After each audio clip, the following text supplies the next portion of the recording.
Comfort സോണെന്ന് ഞാൻ പറയും. ഇപ്പോൾ മനസ്സിലായില്ലേ നിങ്ങൾക്ക്? അതാണ് കംഫർട്ട് സോണെന്ന് പറയണത്. ദൈവം ഇടപെടേണ്ട മേഖലയിൽ ദൈവത്തിന് ഇടപെടുത്തത്തില്ല. പിന്നെ അങ്ങനെ വന്ന് പ്രാർത്ഥിച്ച് കാര്യങ്ങളൊക്കെ കേട്ട് കുറച്ച് കാര്യങ്ങൾ എഴുതിയിട്ട് അത് ഉടമ്പടിയുടെ വഴിക്ക് പോകും. ഇതുകൊണ്ടാണ് ഇതിൻ്റെ വരുന്ന വിഷയം പറയണത്. ഇത് ഒന്നാമത്തെ ഉടമ്പടി നമ്മൾക്കിങ്ങനെ ഒരു വെസ്റ്റഡ് ഇൻട്രസ്റ്റ് ഉള്ള കാരണം നിങ്ങളൊരു കോമ്പറ്റൻ്റ് പാർട്ട്ണർ ആകത്തില്ല ഒരിക്കലും. നിങ്ങൾക്കിങ്ങനെ ദൈവത്തിന് നിരക്കാത്ത കുറച്ച് ചിന്താഗതികൾ മനസ്സിലുള്ളത് കാരണം, ആ വഴിക്ക് നിങ്ങൾ ജീവിക്കുന്ന കാരണം നിങ്ങൾക്ക് ഉടമ്പടി ചെയ്യാൻ വോട്ട് ചെയ്യുന്നില്ല. ആൾക്കാർ പോയി വോട്ട് ചെയ്യുന്നുണ്ട്. വോട്ട് ചെയ്താലും ചില വോട്ടുകൾ അസാധുവാകുന്നുണ്ട്. നിങ്ങളെ വീട്ടിൽ നിന്ന് ഇറങ്ങുന്നുണ്ട്. അല്ല, അത് കറക്റ്റാണ്. നിങ്ങളുടെ കയ്യിൽ വോട്ട് ചെയ്യാനുള്ള അധികാരമുണ്ട്, അർഹതയുണ്ട്, അതിൻ്റെ കാർഡുണ്ട്, അത് കാണിക്കുന്നുണ്ട്, കമ്പ്യൂട്ടർ അക്സെപ്റ്റ് ചെയ്യുന്നുണ്ട്, നിങ്ങൾക്ക് ബാലറ്റ് പേപ്പർ തരുന്നുണ്ട്, നിങ്ങളിവിടെ കൊണ്ടുവന്ന് വോട്ട് ചെയ്യുന്നുണ്ട്. പക്ഷേ എന്തോ കാര്യങ്ങൾ ഈ സാധനം അസാധുവായിപ്പോയി. ഇതുപോലെ ഉടമ്പടികൾ, അസാധു ഉടമ്പടികളുണ്ട് ഒത്തിരി. അതെപ്പോഴും നമ്മൾ നോക്കണം. ഞാൻ വന്ന് പുതുക്കിയെന്ന് പറഞ്ഞാൽ അതൊരു യാന്ത്രികമായ ഒരു ഏർപ്പാടാണ്.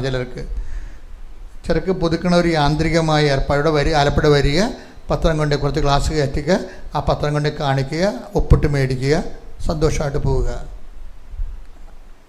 അപ്പം ഞാനൊരു 3 പുതുക്കൽ കഴിയുമ്പോൾ ഞാൻ ചോദിക്കും, സാക്ഷിയൊന്നും ആയില്ലേ? അപ്പോൾ അവർ വളരെ കൂളായിട്ട് ഒന്നും ആയില്ല അച്ഛാന്ന് പറയാം.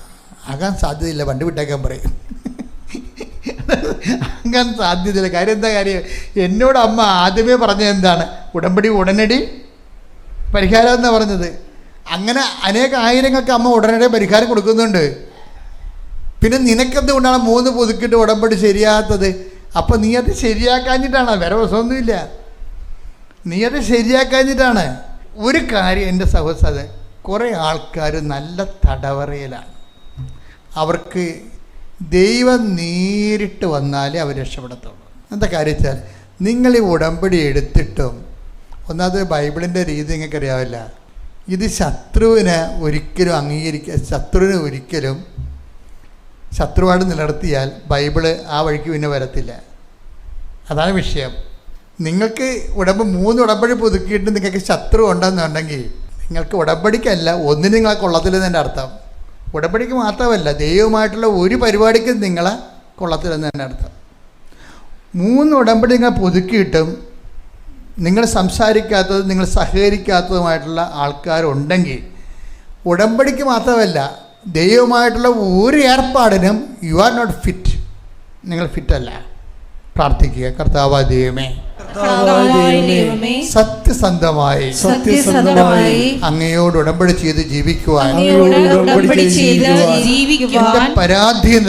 എന്റെ പരാധീനതകളെ പരിഹരിച്ചുകൊണ്ട് കർത്താവേ, നിന്റെ സ്നേഹത്തിന്റെ സാക്ഷിയാകാൻ എന്നെ അഭിഷേകം ചെയ്യണമേ.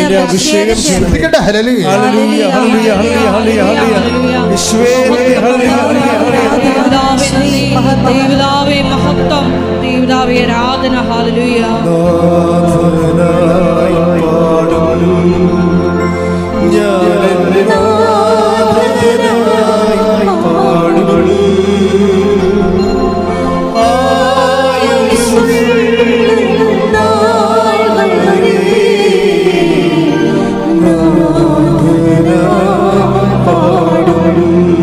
ഒരുമിച്ച് പാടുക എല്ലാവരും.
പരിശുദ്ധ പരമദിവ്യകാരുണ്യത്തിന് ആരാധനയും സ്തുതിയും പുകഴ്ചയും ഉണ്ടായിരിക്കട്ടെ. ഹൃദയ സന്തോഷത്തോടെ പരിശുദ്ധ പരമദിവ്യകാരുണ്യത്തിന് ആരാധനയും സ്തുതിയും പുകഴ്ചയും ഉണ്ടായിരിക്കട്ടെ. ദിവ്യകാരുണ്യത്തോടുള്ള ഭക്തിയോടെ പരിശുദ്ധ പരമദിവ്യകാരുണ്യത്തിന് ആരാധനയും സ്തുതിയും പുകഴ്ചയും ഒരുമിച്ച് പാടുക. ആനന്ദത്തിൻ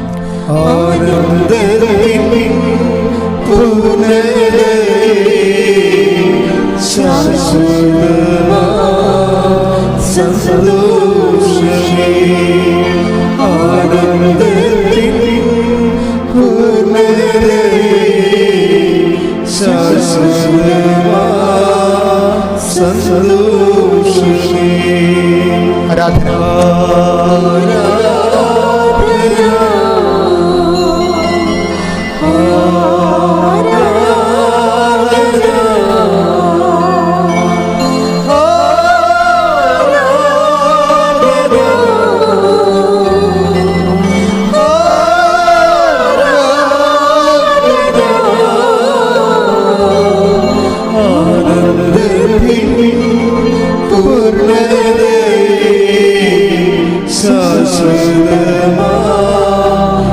സന്തോഷമേ ആനന്ദത്തിൻ പൂർണ്ണതേ ശാശ്വതമാ സന്തോഷമേ. പരിശുദ്ധ പരമദിവ്യകാരുണ്യത്തിന് എൻ്റെ പ്രിയപ്പെട്ടവരെ, നിങ്ങൾ വളരെ ഭാഗ്യപ്പെട്ടവരാണ്. കാര്യം നമ്മൾ രാവിലെ വെളുപ്പാങ്കാലത്തെ ഒരു ആരാധന നടത്തുകയാണ് കർത്താവിൻ്റെ തിരുസന്നിധിയിൽ. എന്തൊരു ഭാഗ്യമാണത്. ഞാനധികം സംസാരിക്കാതെ ആരാധനയ്ക്ക് വേണ്ടി നിങ്ങളെ ഒരുക്കുന്നതിൻ്റെ കാരണം നിങ്ങളെ ഈ ആരാധനയിലൂടെ കർത്താവ് മഹത്വപ്പെടുകയും നിങ്ങൾ വെറും കൈയോടെ പറഞ്ഞു വിടാതിരിക്കാൻ വേണ്ടി കർത്താവ് പറഞ്ഞില്ലേ, ജനക്കൂട്ടത്തെ കണ്ടപ്പോൾ എനിക്ക് അനുകമ്പ തോന്നുന്നു. എന്നിട്ട് പറഞ്ഞെന്താണ്? അവരെ വെറും കൈയോടെ പറഞ്ഞു വിട്ടാൽ അവർ വഴിയിൽ തളർന്നു വീഴും. എന്തോ ഒരു ഈശോയാണ്. കൈയടിക്കട്ടെ, സ്തുതിക്കട്ടെ. ഹല്ലേലൂയ.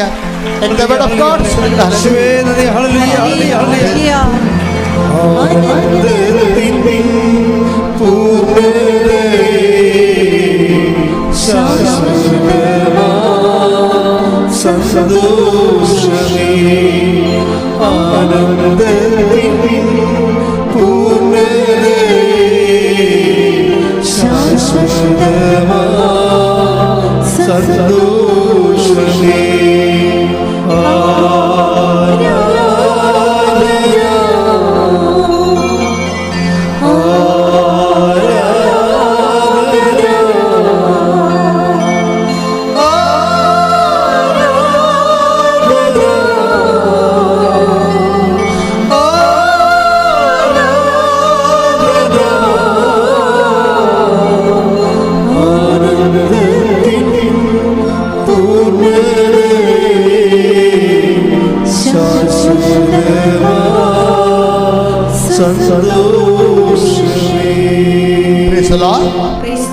മത്തായി 15:32. മത്തായി 15:32. യേശു ശിഷ്യന്മാരെ വിളിച്ചു പറഞ്ഞു, ഈ ജനക്കൂട്ടത്തോട് എനിക്ക് അനുകമ്പ തോന്നുന്നു. 3 ദിവസമായി അവർ എന്നോട് കൂടെയാണ്. അവർക്ക് ഭക്ഷിക്കാൻ യാതൊന്നുമില്ല. വഴിയിൽ അവർ തളർന്നു വീഴാനിടയുള്ളതിനാൽ ആഹാരം നൽകാതെ അവരെ പറഞ്ഞയക്കാൻ എനിക്ക് മനസ്സ് വരുന്നില്ല. ഇതാണ് ഈശോയുടെ ഒരു മനസ്സ്. ഈ ഈശോയുടെ മനസ്സ് നമ്മൾ പരമാവധി ടാപ്പ് ചെയ്യണമെന്ന് അച്ഛൻ്റെ അഭിപ്രായം. ഈശോ എന്താ ഇങ്ങനൊരു മനസ്സ് ഇപ്പം ഈശോ പ്രകടിപ്പിക്കാൻ കാരണം എന്താണ്? അവർ 3 ദിവസമായി എന്നോട് കൂടെ ആയിരുന്നിട്ട്, അതാണ് വിഷയം. ഇവിടെയാണ് നമ്മൾ ശ്രദ്ധിക്കേണ്ട വിഷയം. ഇത് പോയിൻ്റ് അതാണ്. നമ്മൾ ഉടമ്പടി എടുത്താലും കർത്താവിൻ്റെ കൂടെയാണോ എന്നുള്ളത് എപ്പോഴും നമുക്ക് തന്നെ ഒരു സംശയമാകും. നിങ്ങൾക്ക് സംശയമില്ലെന്ന് വിചാരിച്ചോ, ഞാൻ കർത്താവിൻ്റെ കൂടെയാണ് എന്നുള്ള കാര്യത്തിൽ നിങ്ങൾക്ക് സംശയമില്ലാത്തൊരു സമയം വന്നാൽ നിങ്ങൾ വന്ന് എന്നെ അറിയിക്കണമെന്ന് ഞാൻ പറയുന്നു. കാര്യം എന്താ? നിങ്ങൾ അഭിഷേകത്തിലാണ്. നിങ്ങൾക്ക് കർത്താവിൻ്റെ കൂടെയാണെന്ന് നിങ്ങൾക്ക് നിങ്ങളുടെ ഹൃദയം നിങ്ങളോട് വഞ്ചിക്കാതെ പറഞ്ഞാൽ, യു ആർ വിത്ത് ജീസസ് എന്ന് പറഞ്ഞാൽ, അതാണ് അഭിഷേകത്തിൻ്റെ ഒരു ടൈം എന്ന് പറയണത്. ഒന്ന് പ്രാർത്ഥിച്ച കർത്താവ് ദൈവമേ, അങ്ങയോട് കൂടെയായിരിക്കുവാൻ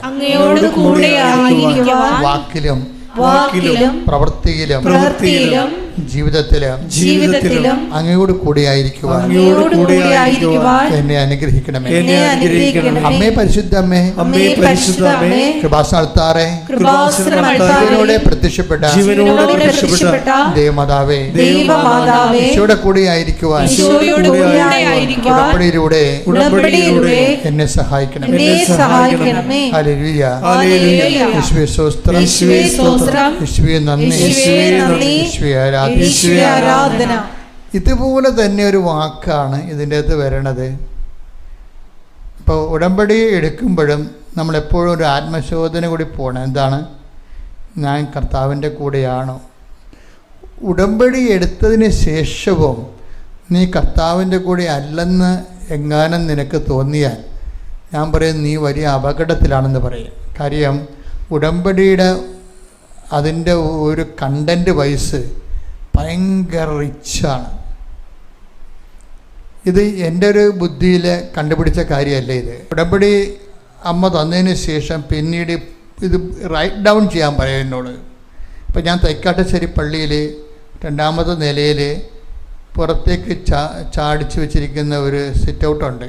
അവിടെ ഇരുന്ന് ഞാൻ ഒറ്റയ്ക്ക് ഉണ്ടാകത്തുള്ളൂ. ഗേറ്റ് അടച്ച് കിടക്കും. ആ അടച്ച ഗേറ്റിൽ ഞാൻ ആ മതിലിൻ്റെ അകത്ത് ഒറ്റയ്ക്ക് ഇരുന്നുകൊണ്ട് സംഭവം എഴുതും. പ്രാർത്ഥിച്ച് ഒരു കൈ കൊന്തയും പിടിച്ച് ഒരു പേനയും പിടിച്ച് എഴുതും. അപ്പോൾ എഴുതുമ്പോൾ എന്താ എഴുതുന്ന ഒരു 3 മാസത്തിന് എഴുതുന്ന 3 ദിവസം 3-4 ദിവസം എഴുതിയിട്ടുള്ളൂ. ആ ദിവസത്തിനുള്ളിലൊന്നാണ് ഈ ഉപ്പ്, ഉപ്പ്, ഉടമ്പടി തൈലം, ഉടമ്പടി കാശുരൂപം എല്ലാം ഇത് വെളിപാട് വരുന്നത്. പിന്നീടാണ് ഇതിൻ്റെ വചനങ്ങളെല്ലാം കണ്ടുപിടിക്കാൻ ഞാൻ ജോൺ മോർസസോട് പറഞ്ഞു. ഇങ്ങനെ കുറേ സംഭവങ്ങൾ ഈശോ പറഞ്ഞിട്ടുണ്ട്. ഇതിൻ്റെ കറസ്പോണ്ടിങ് സഭയുടെ ടീച്ചിങ് കണ്ടുപിടിക്കാൻ പറഞ്ഞു. സഭ catechism of the Catholic church എന്ത് പറയുന്നു, വചനം എന്ത് പറയുന്നു, വത്തിക്കാൻ സുനകദോസ് എന്ത് പറയുന്നു. കാര്യം നമ്മൾ പുതിയ പ്രാർത്ഥനാ രൂപങ്ങൾ വരുമ്പോൾ സഭയുടെ പ്രബോധനമായിട്ട് കൺകറന്റ് അല്ലെങ്കിൽ സിസ്മയായിട്ട് മാറും. അതുകൊണ്ടാണ് ഇത്രയും ഉടമ്പടി ഇത്രയും പുരോഗമിച്ചിട്ടും പിതാക്കന്മാർ അത് ഒരു അഭിപ്രായ വ്യത്യാസം പറയുന്നതിൻ്റെ കാര്യം എന്താണ്? ഇത് കൺകറൻ്റാണ് സഭയുടെ പഠനവുമായിട്ട്. ഇന്നിപ്പോൾ 10,000-കണക്കിന് സാക്ഷ്യങ്ങളില്ല നമുക്കുള്ളത്. ആദ്യകാലങ്ങളിൽ തുടങ്ങുന്ന കാലത്ത് വലിയ സാക്ഷ്യങ്ങളൊന്നും ഇല്ലായിരുന്നല്ലോ, തുടങ്ങി വന്നതേ ഉണ്ടായിരുന്നുള്ളൂ. ആ ഡേഞ്ചറസ് ടൈമിൽ ഒത്തിരി അറ്റാക്ക് പോലും വന്ന് പുറത്ത് നിന്നൊക്കെ പലതരത്തിൽ. എന്നിട്ട് ഞങ്ങളാരും മൈൻഡ് ചെയ്തില്ല.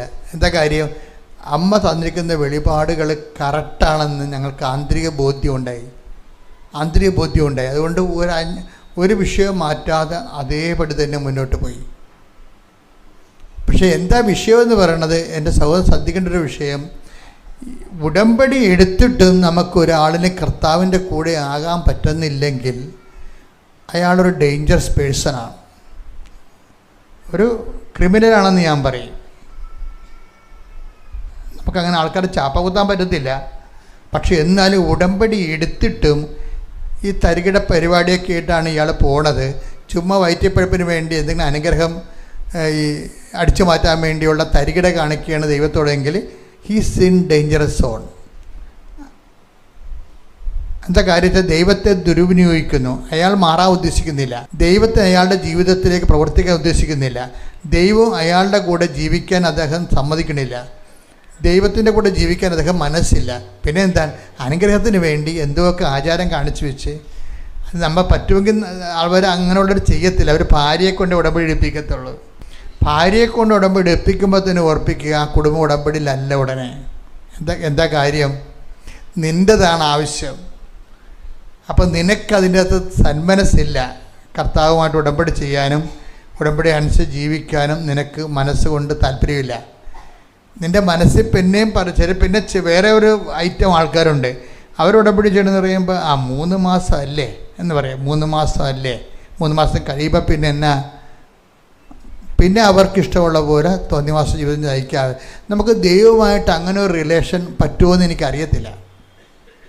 3 മാസത്തേക്ക് വെടിപ്പും മെനയുമായിട്ട് നടക്കും. 3 മാസം കഴിയുമ്പോൾ പിന്നെ ദൈവത്തിന് നിരക്കാത്ത ജീവിതം ജയിക്കും. അങ്ങനെ ദൈവമായിട്ട് അങ്ങനെ ഒരു ഉടമ്പടിക്ക് സാധ്യതയില്ല. നിങ്ങൾക്കറിയാമല്ലോ, ദൈവത്തിന് 3 മാസമോ അല്ലെങ്കിൽ നമ്മളെപ്പോലുള്ള 70 കൊല്ലമൊന്നുമല്ല. ദൈവം നിത്യദൈവമായിട്ടുള്ളൊരു സന്ധി നിൽക്കുന്ന കാരണം ഒരു ഉടമ്പടികളും 3 മാസമായിട്ട് ചെയ്യാൻ പറ്റത്തില്ല. പിന്നെ നമ്മളെന്ത് എലിസബത്തിൻ്റെ ഭവനത്തിൽ മാതാവ് ഇരുന്നതിൻ്റെ അനുസ്മരണയാണിത്. ഹൊബേദ് ഹെറോദിൻ്റെ വീട്ടിലെ വാഗ്ദാന പേടകം ഇരുന്നതിൻ്റെ അനുസ്മരണയാണ് 90 ദിവസം. അതാണ് ഒരു ഘടകമെന്ന് പറയണത്. അപ്പോൾ അതിൻ്റെ ബൈബിൾ കോൺസെപ്റ്റ് എടുത്തിട്ടാണ് ഈ 90 ദിവസം ഒരു ഒരു ഒരു ഒരു ഘടകം, ഒരു ഫസ്റ്റ് സ്റ്റെപ്പ് എന്നുള്ള രീതിയിൽ അത് എടുത്തിരിക്കണത്. പക്ഷെ ചില ആൾക്കാരെ ഇപ്പോൾ ഈ സാക്ഷ്യങ്ങൾ കേൾക്കുമ്പോൾ എനിക്ക് മനസ്സിലാകുന്നത് വെച്ചാൽ ഉടമ്പടി ഭയങ്കര ഒരു വിജയ രീതിയിലാണ് ഇപ്പോൾ പോയിക്കൊണ്ടിരിക്കുന്നത്.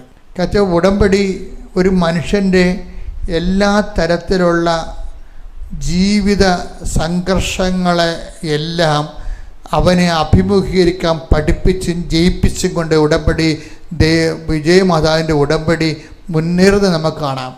അപ്പോൾ ഈ അവരുടെ സാക്ഷ്യങ്ങൾ കേൾക്കുമ്പോൾ എനിക്ക് തോന്നും ഉടമ്പടി തന്നെയാണ് ദൈവത്തിൻ്റെ അനുഗ്രഹത്തിൻ്റെ അവസാന വാക്കെന്ന്. കൈയടിച്ച് ശ്രദ്ധിക്കട്ടെ.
പരിശുദ്ധ പരമ ദിവ്യകാരുണ്യത്തിന്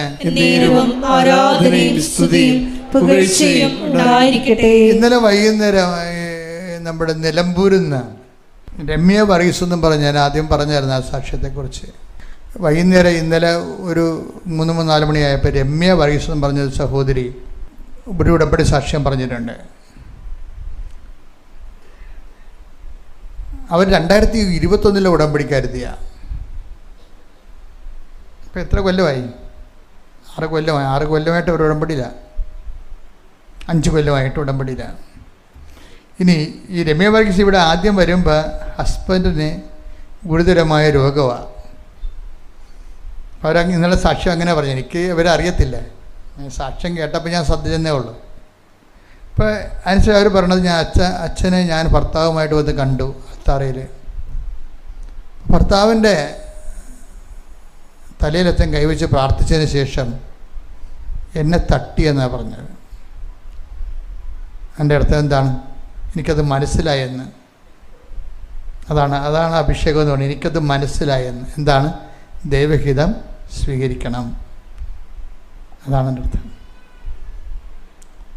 അപ്പം ഞാൻ അവരുടെ ശരീരത്തിട്ട് ഇങ്ങനെ അവരുടെ ഭുജത്തിട്ട് ഇങ്ങനെ തട്ടുമ്പോൾ ഹി ഗോട്ട് അനോയിൻറ്റഡ്. അവർക്ക് അനോയിൻറ്റിങ് കിട്ടി. എന്താ കാര്യം?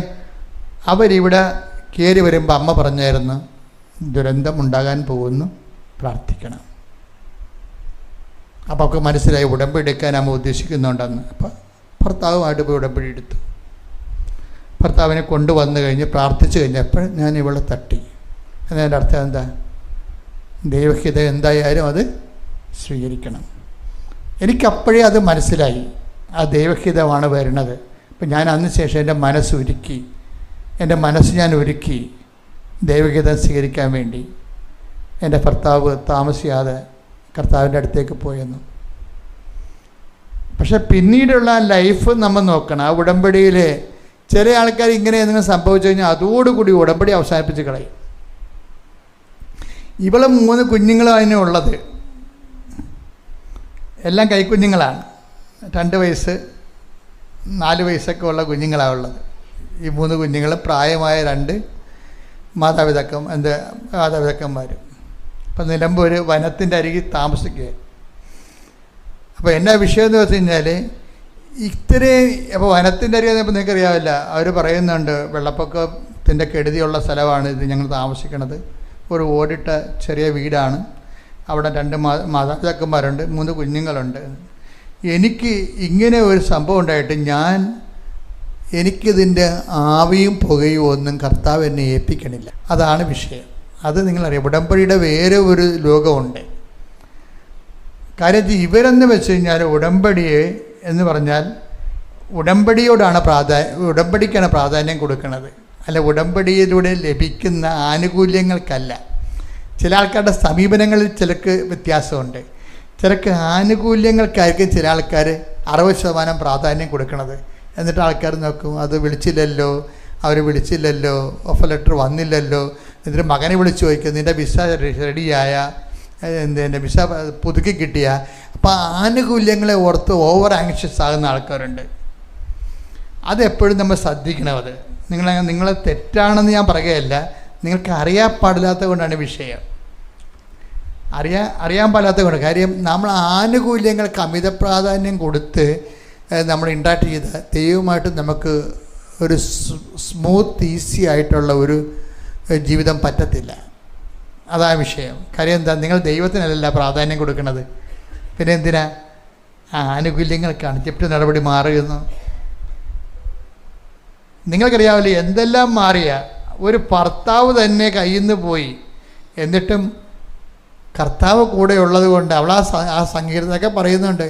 എന്താണ്, എനിക്ക് കർത്താവ് പിന്നെ കൂടെ വചനം തരാൻ തുടങ്ങി. എന്താണ് ഐസയ 55:4 എന്ന് 54:5 അതാണ്. അത് ഞാൻ എപ്പോഴും പറഞ്ഞുകൊണ്ടിരിക്കുമെന്ന്. എന്താ കാര്യം, എൻ്റെ ഭർത്താവ് പിരിഞ്ഞതിന് ശേഷം എൻ്റെ കർത്താവ് എന്നോട് സംസാരിച്ച വചനമാണതെന്ന്. ശ്രദ്ധിക്കട്ടെ. ഹല്ലേലൂയ,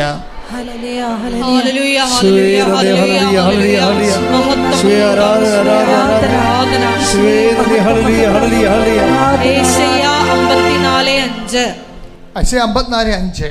നിന്റെ സൃഷ്ടാവാണ് നിന്റെ ഭർത്താവ് സൈന്യങ്ങളുടെ കർത്താവ് എന്നാണ് അവിടുത്തെ നാമം. ഇപ്പൊ എന്നാ സംഭവിച്ചിരിക്കണത്, അവൾക്കും കർത്താവിന് അങ്ങോട്ടും ഇങ്ങോട്ടും കാര്യങ്ങൾ അറിയാം. എന്താ, അതുകൊണ്ടാണ് ഇവൾക്ക് ആന്തരിക അഭിഷേകം കൊടുത്തിരിക്കുകയാണ്. അറിയാവുമല്ലോ, ദൈവത്തിൽ നിന്ന് 2 ബെനഫിറ്റാണ് നമുക്ക് വരണത്. ഒന്ന് അനുഗ്രഹം എന്ന് പറയും. ചില അനുഗ്രഹങ്ങൾ കിട്ടേണ്ട കാര്യങ്ങൾക്ക് അനുഗ്രഹം തന്നെ കിട്ടും. ചില സമയത്ത് അനുഗ്രഹം അല്ലായിരിക്കും ആവശ്യമുള്ളത് അവിടെ. പിന്നെ എന്താ വേണ്ടത്, അഭിഷേകമായിരിക്കും.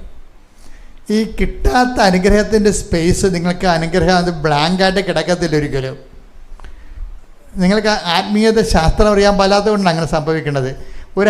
ഒരു വിഷയത്തിന് അനുഗ്രഹം കിട്ടിയില്ലെങ്കിൽ ആ അനുഗ്രഹം കിട്ടാത്തത് ഇങ്ങനെ ബ്ലാങ്കായിട്ടൊക്കെ ഫീൽ ചെയ്യണത് നമ്മൾ ലൗകികമായിട്ട് ദൈവത്തെ സമീപിക്കുന്നത് കൊണ്ടാണ്. ദൈവത്തിന് പ്രാധാന്യം കൊടുത്താണ് എൻ്റെ മക്കൾ ജീവിതത്തെ റീഅറേഞ്ച് ചെയ്യണമെന്നുണ്ടെങ്കിൽ കിട്ടാത്ത അനുഗ്രഹത്തിന് ബദലായിട്ടുള്ള അതിനൊരു സബ്സ്റ്റിറ്റ്യൂട്ട് ഉണ്ട്. എന്താ കാര്യം, അത് അനോയിൻറ്റിങ് എന്ന് പറയും, അഭിഷേകമാണ്.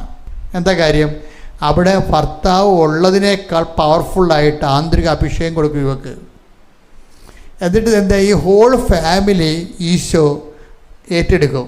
അതൊരു വല്ലാത്ത ഏറ്റെടുപ്പാണ്, ഒരു വല്ലാത്ത ഏറ്റെടുപ്പ്. ഈ 3 കുഞ്ഞുങ്ങളെ കൊണ്ട് ഇവിടെ സ്കൂളിൽ കൊണ്ട് ആക്കാൻ വേണ്ടി ചെല്ലുമ്പോൾ, മുത്തനെ കൊണ്ട് ആക്കാൻ വേണ്ടി അമ്മയും കുഞ്ഞുങ്ങളും കൂടെ പോകുമ്പോൾ ചിലർ പരിചയക്കാർ ചോദിക്കും, അവരെ അധികം പരിചയമില്ലാത്തവരാണായിരിക്കും, അങ്ങനെയല്ല, അവരറിയാൻ പാടില്ലാത്തവർ ചോദിക്കും, ഭർത്താവില്ലേ എന്ന് ചോദിക്കും.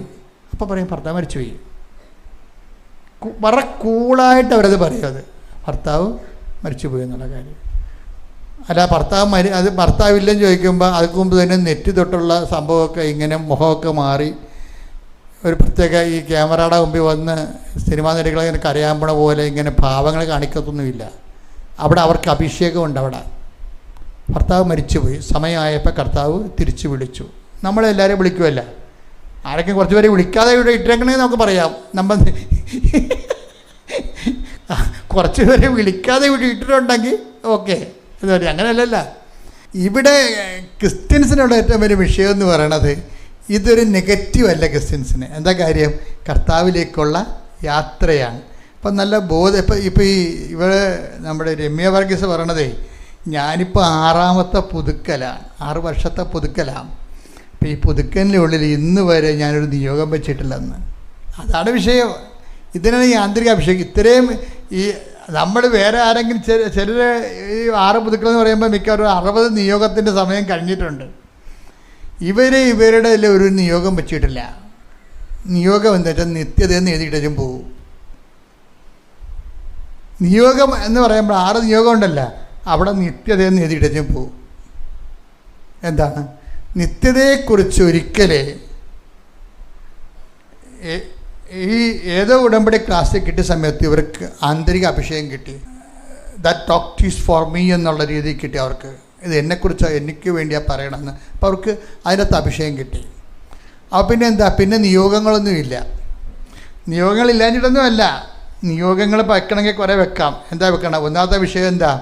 ഇവർ PSC രണ്ട് റാങ്ക് ലിസ്റ്റ് ഉണ്ടായിരുന്നു. അതും 2 ക്യാൻസലായിപ്പോയി. 2 റാങ്ക് ലിസ്റ്റിലുണ്ടായിരുന്ന ആളാണിത്, ക്യാൻസലായിപ്പോയി. എന്നിട്ടും എനിക്ക് അടുത്ത റാങ്ക് ലിസ്റ്റ് കയറാമെന്ന് പറഞ്ഞ് നിയോഗം വെച്ചിട്ടില്ല. ഉടമ്പടി വെച്ചിരിക്കുന്നത്, നിയോഗം വെച്ചിരിക്കുന്നത് ഇതുമായിട്ടാണ്. എന്തുമായിട്ടാണ് വെച്ചിരിക്കുന്നത്? എന്താ വെച്ചിരിക്കുന്നത്? നിത്യതയുമായിട്ടാണ് വെച്ചിരിക്കുന്നത്. എന്നിട്ട് ഇവർക്ക് നിത്യത വെച്ച് കഴിഞ്ഞാലുള്ള ഗുണമെന്നറിയാവോ? നമുക്ക് നിങ്ങളുടെ അറിയേണ്ട ഒരു ആത്മീയ രഹസ്യമുണ്ട്. ഈ നിത്യതയോട് പ്രേമം വന്നു കഴിഞ്ഞാൽ ഓട്ടോമാറ്റിക്കായിട്ട് ഈ ആത്മീയത സ്വിച്ച് ഓവർ ചെയ്യും. ആരുമായിട്ട്? പിതാവുമായിട്ട് സ്വിച്ച് ഓവർ ചെയ്യും. അതാണ് വിഷയം. കാര്യം നമ്മൾ പിന്നെ ഇപ്പം ഞങ്ങളൊക്കെ എല്ലാ കാര്യവും ഈ പിതാവിനെക്കുറിച്ച് ഓർക്കാത്ത ഒരു ദിവസം പോലും ഉണ്ടാകത്തില്ല. നിങ്ങളുമൊക്കെ പതുക്കെ അങ്ങനെ ലിങ്ക് ചെയ്യണം. കർത്താവ് പിരിയാൻ നേരത്തും പറഞ്ഞത് വിശ്വസിക്കുന്നവരെ ഞാൻ സ്നാനപ്പെടുത്തണം. പിന്നെ എന്താണ്? എൻ്റെ പേരല്ല ആദ്യം പറയേണ്ടത് അപ്പായുടെ പേരാണ് പറയേണ്ടത്. അപ്പായാണ് അതിൻ്റെ പിന്നിലെല്ലാം ഉള്ളതെന്ന് പറയും. അങ്ങനെ ഈശോ പറഞ്ഞത്. അപ്പം നമുക്ക് നിത്യതയെക്കുറിച്ച് ഒരു അഫിനിറ്റി വന്നാൽ ഓട്ടോമാറ്റിക്കായിട്ട് അപ്പായുമായിട്ട് ലിങ്കാവും. എൻ്റെ മക്കളെ അപ്പായുമായി ലിങ്കായി കഴിഞ്ഞാൽ പിന്നെ ഈ ആവശ്യങ്ങളൊക്കെ പിന്നെ ആരും പറയത്തില്ല. കർത്താവ് പറഞ്ഞിട്ടുണ്ട് അങ്ങനെ. എന്താണ്? അന്നാളുകളിൽ നിങ്ങൾ എന്നോട് ഒന്നും ചോദിക്കത്തില്ലെന്ന്. ശ്രുതിക്കട്ടെ ഹല്ലേലൂയ, ഹല്ലേലൂയ, ഹല്ലേലൂയ, ഹല്ലേലൂയ. യേശുവേ നന്ദി. Hallelujah, hallelujah, hallelujah. യേശുവേ ആരാധന, ആരാധന, ആരാധന. യേശുവേ മഹത്വം, മഹത്വം, മഹത്വം. ആത്മാവാം ദൈവമേ വരണേ, എന്നെ ഉള്ളിൽ വസിക്കാൻ വരണേ. ആത്മാവാം ദൈവമേ വരണേ, എന്നെ ഉള്ളിൽ വസിക്കാൻ വരണേ. ദാഹിച്ചു നിന്നെ ഞാൻ തേടുന്നു, സ്വർഗ്ഗം തുറന്നിറങ്ങി വരണേ. ദാഹിച്ചു നിന്നെ ഞാൻ തേടുന്നു, സ്വർഗ്ഗം തുറന്നിറങ്ങി വരണേ.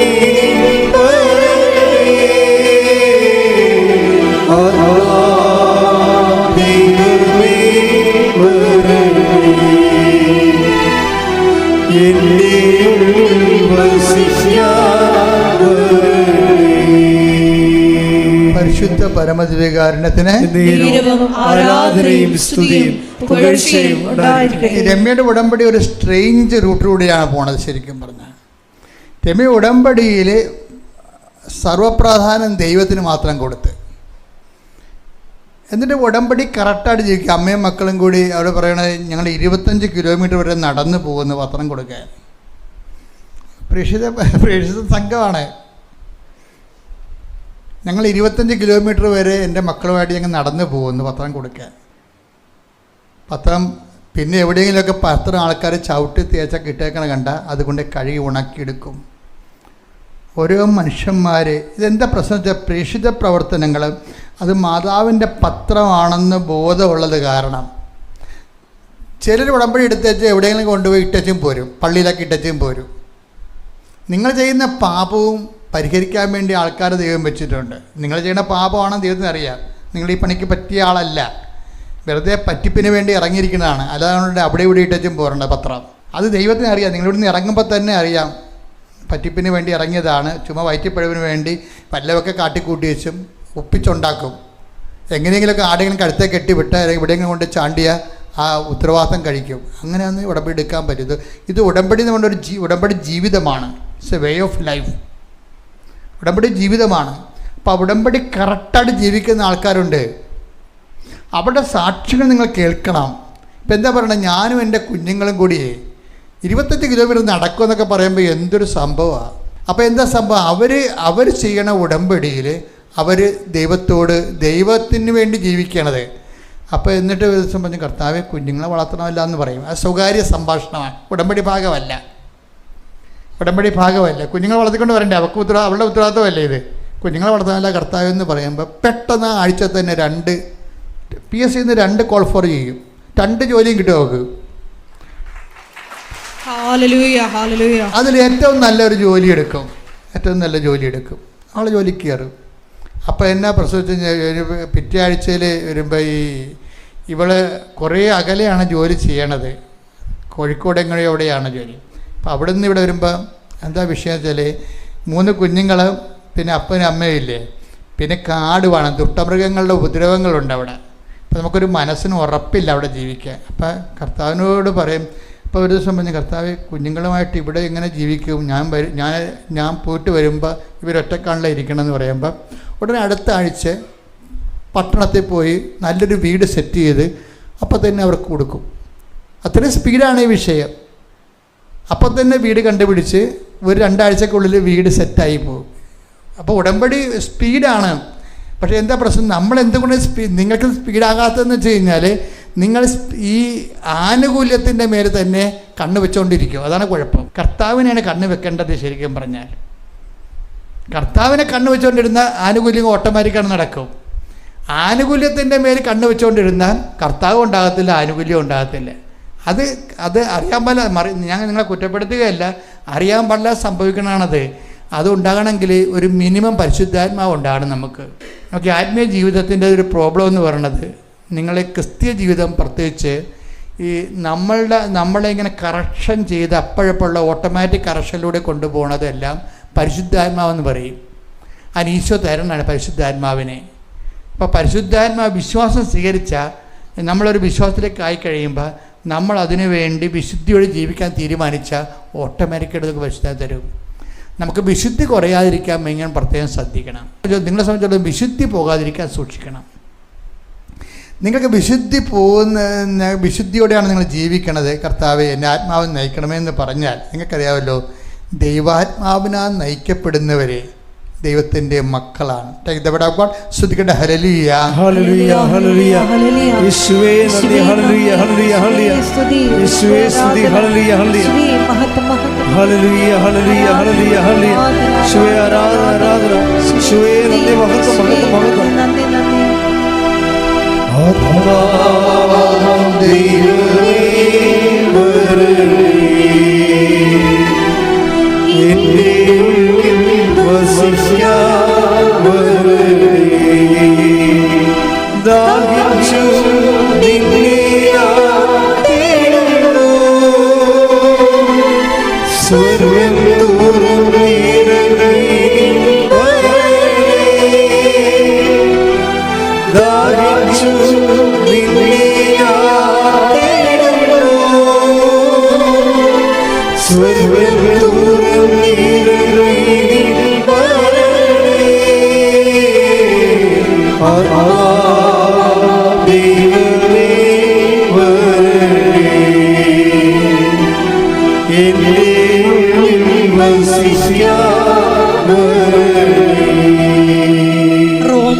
8:14. റോമ 8:14. ദൈവാത്മാവിനാൽ നയിക്കപ്പെടുന്നവരെല്ലാം ദൈവത്തിന്റെ പുത്രന്മാരാണ്. Praise the lord. Praise the lord. അപ്പോൾ ഇതിൻ്റെ ഒരു വിഷയം എന്ന് പറയുന്നത്, നമ്മൾ വിശുദ്ധിയിലാണ് പോകുന്നതെങ്കിൽ, കർത്താവിൻ്റെ വചനപ്രകാരമുള്ളൊരു വിശുദ്ധിയിലാണ് നമ്മൾ പോകുന്നതെന്നുണ്ടെങ്കിൽ ഓട്ടോമാറ്റിക്കായിട്ട് നമ്മൾക്ക് ദൈവാത്മാവിന് അർഹതയുള്ളവരാകും. അങ്ങനെ വരുമ്പോൾ നമ്മൾ ഒരു വഴികളിലൂടെ പോകുമ്പോൾ തന്നെ നമുക്ക് ആലോചന കിട്ടും. നീ ഇടത്തോട്ട് വലത്തോട്ട് തിരിയുമ്പോൾ പിന്നിൽ നിന്നൊരു സ്വരം കേട്ടും ഇതാണ് വഴി, ഇതിലേ പോവുക എന്ന് പറയുമ്പോൾ നമുക്ക് കറക്റ്റ് ഡിസേൺമെൻറ്റും കറക്റ്റ് ഗൈഡൻസും നമുക്ക് കിട്ടും. അതുകൊണ്ട് ഈ വിശുദ്ധിയുടെ ഏറ്റവും വലിയ ഗുണം അതാണ്. കാര്യം വിശുദ്ധി വന്നാൽ കാര്യം അമ്മയോട് മംഗളവാർത്ത സമയത്ത് മാലാഖ പറയും, നീ ഗർഭം ധരിച്ചൊരു പുത്രനെ പ്രസവിക്കുമെന്ന് പറയുമ്പോൾ അമ്മ എന്താ പറയണത്? ഇതെങ്ങനെ സംഭവിക്കും? ഞാൻ പുരുഷനെ അറിയുന്നില്ലല്ലോ. അപ്പോൾ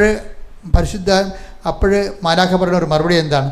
പരിശുദ്ധാത്മാവ് നിൻ്റെ മേൽ വരും, അതിൻ്റെ ശക്തി നിന്നിൽ പ്രവർത്തിക്കും.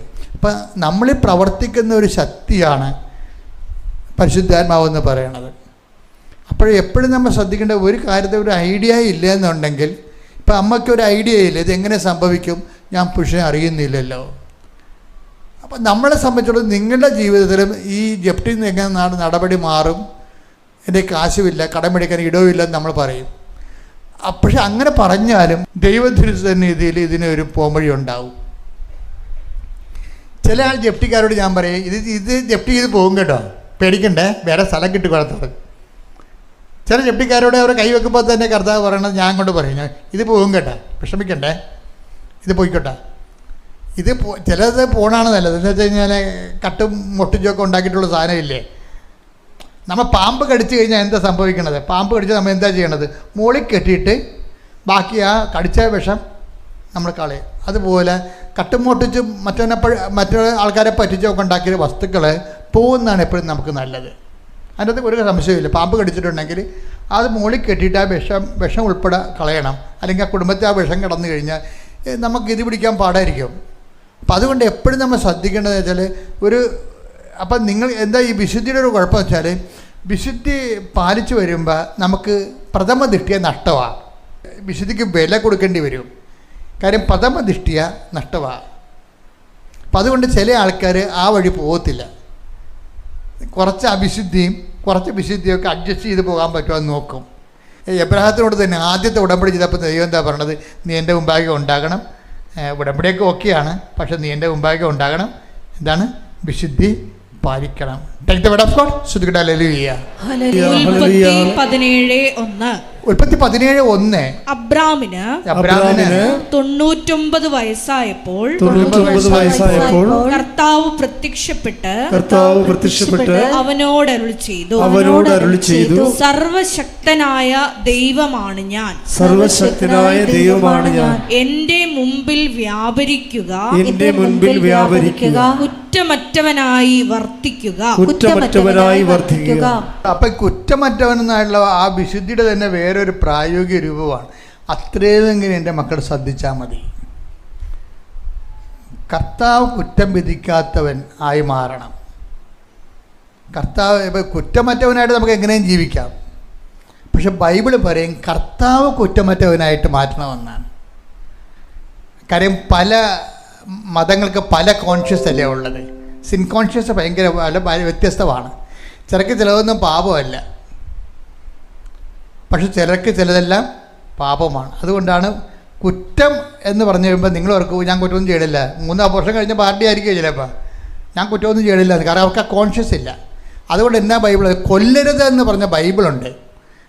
ആ ബൈബിളാണ് പറയണത് കർത്താവ് കുറ്റം വിധിക്കാത്ത ആളാണ് ഭാഗ്യവാനാണ്. അതാ വിഷയം. ആരെങ്കിലും കുറ്റം വിധിക്കാതിരുന്നിട്ട് കാര്യമില്ല. ഇപ്പം ചിലപ്പോൾ സുപ്രീം കോടതി നിന്നെ വെറുതെ വിട്ടേക്കും, പക്ഷേ കർത്താവിൻ്റെ കോടതി ചിലപ്പോൾ നീ വെറുതെ പോകത്തില്ല. അതാണ് വിഷയം. കർത്താവ് കുറ്റം വിധിക്കാത്ത. റോമ 4:8 കർത്താവ് കുറ്റം ചുമത്താത്തവൻ ഭാഗ്യവാൻ. Price the Lord. അപ്പം നമ്മൾ എപ്പോഴും ചിന്തിക്കേണ്ടത് പരിശുദ്ധാത്മാവിൻ്റെ പറ്റുന്ന രീതിയിൽ നമ്മളെ കളമൊരുക്കുമ്പോൾ സുവിശേഷ വിഹിതമായ ഒരു വിശുദ്ധി കീപ്പ് ചെയ്യണമെങ്കിൽ സുവിശേഷം നല്ല നിലവാരമുള്ള വിശുദ്ധി കീപ്പ് ചെയ്യുന്നതാണ്. കാര്യം എന്താണ്? അതാണ് നിന്നെ ശത്രുവിനെ സ്നേഹിക്കുക എന്നൊക്കെ ഈശോ പറയണില്ലേ? അങ്ങനെ ഒരു പുസ്തകങ്ങളിലും പറയണില്ലല്ലോ, ഒരു പുസ്തകത്തിലും പറയത്തില്ല. കാരണം വിശുദ്ധിയുടെ അവസാന വാക്കായിട്ടാണ് കർത്താവിൻ്റെ വചനങ്ങൾ നമുക്ക് വെളിപാട് കിട്ടുന്നത്. ശത്രുവിനെ സ്നേഹിക്കുക, നിൻ്റെ ചികിട്ടത്തെ അടിച്ചു കഴിഞ്ഞാൽ പോലും മറുകരണം കാണിച്ചു കൊടുക്കാൻ പാടില്ല. എന്താ കാര്യം? അത് നിങ്ങൾ ഓർക്കും ഇതെന്ത് മണ്ടർ ഉപദേശമെന്ന്, ആർക്ക് പറ്റുമെന്ന്. പകുതി മുക്കാൽ ആൾക്കാർക്കും പറ്റത്തില്ല, അതൊരു സംശയമില്ലാതെ എന്താക്കാൻ. പക്ഷെ കൃപ കിട്ടിയിട്ടുണ്ടെങ്കിൽ പറ്റും. കൃപ കിട്ടിയിട്ടുണ്ടെങ്കിൽ അതാണ് ഈശോ പറഞ്ഞത്. ഇത് അപ്പോൾ ഇത് നിങ്ങൾക്ക് മാത്രമല്ല, കർത്താവിൻ്റെ കാലത്ത് അപ്പോസ്തലന്മാർക്കും ഉണ്ടായ പ്രശ്നമാണ്. ആർക്കിത് ഗ്രഹിക്കാൻ കഴിയും? അപ്പോൾ ഈശോ എന്താ പറഞ്ഞത്? അതിന് കൃപ ലഭിച്ചവരുണ്ടെങ്കിൽ ഈ ഉപദേശം സ്വീകരിക്കുമെന്നാണ്, അതിൻ്റെ അഭിഷേകം എന്നാണ് ഈശോ ഉദ്ദേശിക്കുന്നത്. Take the word of God. സ്തുതിക്കട്ടെ. Hallelujah hallelujah hallelujah hallelujah hallelujah. യേശുവേ ആരാധന ആരാധന. യേശുവേ നന്ദി. മത്തായി 19:11 അവൻ പറഞ്ഞു കൃപ ലഭിച്ചവരല്ലാതെ മറ്റാരും ഈ ഉപദേശം ഗ്രഹിക്കുന്നില്ല. ഏത് ഉപദേശം? എൻ്റെ മുകളിലൊന്ന് വായിച്ചേ. ശിഷ്യന്മാർ അവനോട് പറഞ്ഞു ഭാര്യ ഭർത്തൃബന്ധം ഇത്തരത്തിലുള്ളതെങ്കിൽ വിവാഹം ചെയ്യാതിരിക്കുന്നതാണല്ലോ ഭേദം. അതൊക്കെ മുമ്പുള്ള വായിച്ചേ. മത്തായി 19:9. എന്നാൽ ഞാൻ നിങ്ങളോട് പറയുന്നു, പരസംഗം മൂലമല്ലാതെ മറ്റേതെങ്കിലും കാരണത്താൽ ഭാര്യയെ ഉപേക്ഷിച്ച് മറ്റൊരുവളെ വിവാഹം ചെയ്യുന്നവൻ വ്യഭിചാരം ചെയ്യുന്നു. ഇതാണ് കർത്താവ് കുറ്റം വിധിക്കാത്തതെന്ന് പറഞ്ഞതിൻ്റെ അർത്ഥം. കർത്താവ് കുറ്റം വിധിക്കാത്തതെന്ന് പറഞ്ഞതിൻ്റെ അർത്ഥം ഇതാണ്. എന്താ കാര്യം? അല്ല, പരസംഗം എന്ന് പറയുന്ന വേറെ പുരുഷനുമായിട്ട് ഉള്ള ബന്ധം അല്ലാതെ വേറെ ഒരു ഗ്രൗണ്ടും ബൈബിള് ഡൈവേഴ്സിന് തരുന്നില്ല. നിങ്ങൾ ഏത് കത്തോലിക്കനും ക്രിസ്ത്യാനി ആയാലും നിങ്ങൾ കർത്താവിൻ്റെ വചനത്തിനെതിരായിട്ടാണ് നിങ്ങൾ ചെയ്യണത്. ചിലപ്പോൾ PR ഇല്ലെന്നും പറഞ്ഞ് ഭർത്താവിനെ ഉപേക്ഷിക്കുന്ന പെണ്ണുങ്ങളില്ലേ? ബൈബിളുള്ള കാര്യമാണ് അത്. അവന് കാനഡയിൽ പോകാൻ PR ഇല്ല, ഞാൻ കാനഡയിൽ പോകാനാണ് കല്യാണം കഴിക്കണത്. കാനഡയിൽ പോകാനാണ് കല്യാണം കഴിക്കണത്. ഓരോരോ കാലത്ത് ഓരോരോ അജണ്ട ഉണ്ടാകും. അതും കർത്താവിൻ്റെ കൂദാശ ബന്ധവുമായിട്ട് നിങ്ങൾ യോജിപ്പിക്കരുത്. അത് നിങ്ങളുടെ ഇൻട്രസ്റ്റാണ്. നിങ്ങളുടെ വിശ്വാസം തന്നെ നിലനിൽക്കണമെന്നൊരു കാര്യമില്ല. കാര്യം എന്താ? അത് നിങ്ങളുടെ വയറ്റിപ്പിഴപ്പിന് വേണ്ടി ജീവിക്കാൻ വേണ്ടി നിങ്ങൾ ഓരോരോ പരിപാടികൾ കാണിക്കണമല്ലേ. അതും ദൈവവചനമായിട്ട് ഒരു ബന്ധവും ഉണ്ടാകത്തില്ല. ഇനി അബദ്ധം പറ്റിയിട്ടുണ്ടെങ്കിൽ എൻ്റെ മക്കൾ അനുതാപത്തിലേക്ക് വരാൻ ശ്രദ്ധിക്കണം. അബദ്ധം പറ്റിപ്പോയിട്ടുണ്ട്. കാര്യം പല കല്യാണ കാര്യങ്ങളും നടക്കുന്നത് അവരല്ലല്ലോ. ഇപ്പം ചില ഒരു 50% ഡൈവേഴ്സ് നടത്തുന്നത് ആരാണ്? അവരല്ല. വീട്ടിലുള്ള ഈ പെണ്ണിൻ്റെ വീട്ടിൽ ചെറുക്കൻ്റെ വീട്ടിലുള്ള അമ്മയോ അതുപോലെ അമ്മാമ്മയോ ആരെങ്കിലുമൊക്കെ ഇരിക്കും. ഒരു സംശയമില്ല, നിങ്ങൾ തിരക്കി നോക്കിയാൽ മതി. എന്നിട്ട് ഇവർ കുറച്ച് കഴിയുമ്പോൾ ഈ അമ്മയൊക്കെ ചത്ത് കഴിയുമ്പോൾ ഇവരെവിടെയെങ്കിലും കണ്ടുമുട്ടും. അപ്പോൾ ഇവർ ചില സമയത്ത് പറയും അന്ന് അബദ്ധം പറ്റിയതാണ്. കാര്യം വീട്ടിലെ സമ്മർദ്ദമാണ്. പല വീട്ടുകാർക്ക് വേറെ ഒത്തിരി അജണ്ടകളാണ്. അത് കാരണം ആ അജണ്ടകൾ അനുസരിച്ചുകൊണ്ട് പല കുടുംബങ്ങളും തല്ലി കലക്കിയതിനും കുഞ്ഞുങ്ങളെ വഴിയാധാരമാക്കിയതിനും ഉത്തരവാദികളെ കുടുംബാംഗങ്ങളാണ്. എന്താ സംശയം? ഭാര്യയും ഭർത്താവായിരിക്കണം നിർബന്ധമില്ല. അമ്മയോ ഒക്കെ ആയിരിക്കും ഈ ആൾക്കാർ. ആൻറ്റിമാർ ഡൈവേഴ്സ് കഴിഞ്ഞിട്ട് നിൽക്കുന്ന ആൾക്കാരായിരിക്കും. അപ്പോൾ അവർക്ക് കൂട്ടിന് വേണ്ടി വേറെ ഒരുത്തിനെ കൂടി ഡൈവേഴ്സ് എടുത്തിട്ട് വീട്ടിൽ നിർത്തും. ആൻറ്റിമാരെന്ന് പറഞ്ഞാൽ ലോക കള്ളികളാണ് ശരിക്കും പറഞ്ഞാൽ. അതുകൊണ്ട് എന്ത് ചെയ്യും? മറ്റുള്ളവർ കൂടി ഡൈവേഴ്സ് ആക്കിയിട്ട് കിടക്കൂട്ട്. അപ്പോൾ ഡൈവേഴ്സിൻ്റെ കൂട്ടാവുമല്ല. അങ്ങനെ കുടുംബം കലക്കണ കുറേ ആൾക്കാരുണ്ട്. അതാണ് വചനം പറയണത്, കർത്താവ് കുറ്റം വിധിക്കാത്തവൻ. Take the word of God. സ്തുതിക്കട്ടെ. Hallelujah hallelujah hallelujah hallelujah.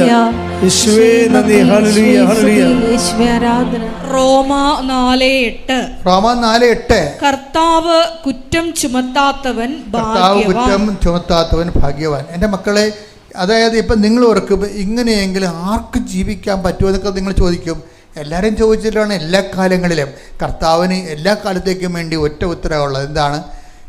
അതിനുള്ള വരം ലഭിച്ചവരല്ലാതെ, അതായത് അതിനുള്ള വരവെന്ന് പറഞ്ഞാൽ അതിനുള്ള കൃപ, വരവല്ല കൃപ എന്നുവെച്ചാൽ അഭിഷേകമാണ്. എന്ന് വെച്ചാൽ ഓരോ കാര്യത്തിനും ബൈബിളിൽ ഇപ്പോൾ ഒരു ചകിടത്ത് അടിക്കണവന് മറ്റു ചകിടം കാണിച്ചു കൊടുക്കണമെന്ന് പറയുമ്പോൾ നിങ്ങൾ ഓർക്കും അത് സാങ്കേതികമായിട്ട് ചെയ്യണേ കുഴപ്പമില്ല. അത് ഒരു മനുഷ്യൻ ഒരാൾ നമ്മളോട് ചെയ്യുമ്പോൾ പക തോന്നണ്ടേ? പക തോന്നുമ്പോഴാണല്ലോ നമ്മൾ പക വീട്ടാൻ ചെല്ലണത്. പകയെന്ന് പറഞ്ഞ സാധനം ഉൽപ്പാദിപ്പിക്കപ്പെടത്തില്ല. അതിന് പകരം എന്ത് തോന്നും? ഈ സ്നേഹമായിരിക്കും നിറഞ്ഞു നിൽക്കണത്. ഈ സ്നേഹത്തിൽ നിന്നാണ് അഭിഷേകം ഉണ്ടാകണത്. അപ്പോൾ എൻ്റെ മക്കൾ ഉടമ്പടി എടുക്കുമ്പോൾ ഓർക്കേണ്ടത്, ഉടമ്പടിയുടെ പശയെന്ന് പറയുന്നത് ദൈവസ്നേഹമാണ്. പശ പൊളിഞ്ഞു കഴിഞ്ഞാൽ തീർന്ന പരിപാടി. നിങ്ങൾ ജപ്തി നടപടി മാറിയോ അല്ലെങ്കിൽ ഓഫർ ലെറ്റർ കിട്ടിയോ എന്നല്ല തിരക്കേണ്ടത്. മറിച്ച് ദൈവസ്നേഹത്തിൽ നിന്നുള്ള അഡ്ഹിയറൻസ്, ആ അഡ്ഹേസീവായിട്ട് ഇവിടെ പ്രവർത്തിക്കണത് എന്താണ്? പശയായിട്ട് പ്രവർത്തിക്കണത് എന്താണ്? ദൈവസ്നേഹമാണ്. ദൈവസ്നേഹമാണ് മറ്റുള്ള ഉപദ്രവം നമുക്ക് പക തോന്നാത്തതിൻ്റെ കാരണം. നിങ്ങൾക്ക് പക തോന്നിയാൽ അതിൻ്റെ അർത്ഥം ദൈവസ്നേഹം പറ്റിപ്പോയെന്ന് അർത്ഥം. മനസ്സിലായില്ലേ? അത് ഭയങ്കര അപകട മേഖലയിലാണ്. ഒരു യന്ത്രത്തിൻ്റെ ഗ്രീസ് തീർന്നു പോയാൽ എന്തു ചെയ്യും? പിന്നെ അത് കത്ത് പിടിക്കും ചിലപ്പോൾ. അതുപോലെ നിങ്ങൾക്ക് ദൈവസ്നേഹം കുറഞ്ഞു. എൻ്റെ മക്കളെ നിങ്ങൾ എന്ത് പത്രം കൊടുക്കുകയോ അതുപോലെ തന്നെ രോഗികളെ പോയി കാണുകയോ ഒക്കെ ചെയ്യുമ്പോൾ മക്കളതൊരു സാങ്കേതികമായിട്ട് ചെയ്ത് വെക്കരുത്. എന്താണ് ഇത് ചെയ്യണത്? അത് എനിക്ക് കർത്താവിൻ്റെ സ്നേഹത്തിൽ ഉയരാൻ വേണ്ടിയാണെന്നാണ് പറയേണ്ടത്. മനസ്സിലായില്ലേ? നിങ്ങൾ പ്രേക്ഷിത വേല ചെയ്യുമ്പോൾ നിങ്ങൾ എന്തിനാണ് അത് ചെയ്യണമെന്ന് ചോദിച്ചാൽ എന്താ പറയേണ്ടത്? എനിക്ക് കർത്താവിൻ്റെ സ്നേഹത്തിൽ വളരാൻ വേണ്ടിയാണെന്ന്. ഈ സ്നേഹത്തിൽ വളരുന്ന മാത്രമേ നമ്മൾ ഒരാളെ ഉപദ്രവിക്കുമ്പോൾ നമുക്ക് പക ഉണ്ടാകാതിരിക്കത്തുള്ളൂ. പക ഉണ്ടായപ്പോലെ നമ്മൾ ആൾക്കാർ പക വീട്ടാൻ വേണ്ടി നിൽക്കും, എപ്പോഴാരും ചെയ്യും. അല്ലെങ്കിൽ മോന്തം കാര്യങ്ങൾ നടക്കും ആൾക്കാർ. പക ഉണ്ടാകരുത്. പക ഉണ്ടാകാൻ പാടില്ല. ശരിക്കും പറഞ്ഞാൽ ഗർഭപാത്രത്തിൽ സിസ്റ്റം ഉണ്ടാകണ പോലെയാണ് ഒരു അഭിഷേകക്കാരന് പക ഉണ്ടാകണം. സിസ്റ്റം ഉണ്ടായ ഗർഭപാത്രത്തിനകത്ത് സിസ്റ്റം ഉണ്ടായ എങ്ങനെ ഇരിക്കും? കൊച്ചു അബോർട്ടായി പോവും. അതുപോലെ തന്നെയാണ് പകയെന്ന് പറയുന്ന സംഭവം. അപ്പം അതറിയണമെങ്കിൽ എന്താ വിഷയം എന്നറിയാവോ? അതായത് നമ്മൾക്ക് ഇതിൻ്റെ ഒരു അനോയിൻറ്റിങ് കിട്ടിയാൽ, ഒരു അഭിഷേകം കിട്ടിയാൽ, നമ്മൾ മറ്റുള്ളവർ നമ്മളെ ഉപദ്രവിച്ചാലും നമുക്കത് ഫീൽ ചെയ്യത്തില്ല. ഫീലിങ്ങിലാണ് വിഷയം മുഴുവൻ ഇരിക്കുന്നത്. ഫീലിംഗ് എവിടെ നിന്നാണ് വരണത്? അതിൻ്റെ മാസ്റ്റർ ഫീലിംഗ് ഉണ്ട്. അതിൻ്റെ ഗുണമോ ദോഷമോ ആണ് നെഗറ്റീവ് ഫീലിംഗ് എന്ന് പറയണത്. മാസ്റ്റർ ഫീലിംഗ് എന്താണ്? ദൈവസ്നേഹമാണ്. ദൈവസ്നേഹത്തിൻ്റെ കുറവോ കൂടുതലോ ആണ് പിന്നീട് പകയോ പൗശന്യമോ അസൂയോ ഒക്കെ ആയിട്ട് നെഗറ്റീവ് ഫീലിംഗ് വരണത്. അപ്പോൾ എൻ്റെ മക്കൾ എവിടെയാണ് കൂടുതൽ നിങ്ങൾ ചെയ്യുന്ന ഉപവിപ്രവർത്തനങ്ങളും പ്രേക്ഷിത പ്രവർത്തനങ്ങളും ചെയ്യണത് എന്താണ്? അതിലൂടെ നിങ്ങൾ ദൈവസ്നേഹം അപ്ഡേറ്റ് ചെയ്യണം. ഓരോ ദിവസവും ദൈവസ്നേഹം വളരണം. എന്താ കാര്യം എന്നറിയാം? ഇപ്പം ഞാനൊരു കാര്യം ചെയ്യട്ടെ നിങ്ങളോട്. ആ ഒരു ഭാഗം എടുത്തേ. 29:20 സ്തുതിക്കട്ടെ. Hallelujah hallelujah hallelujah hallelujah. യേശുവേ നന്ദി. Hallelujah hallelujah. യേശുവേ ആരാധന ആരാധന ആരാധന ആരാധന യേശുവേ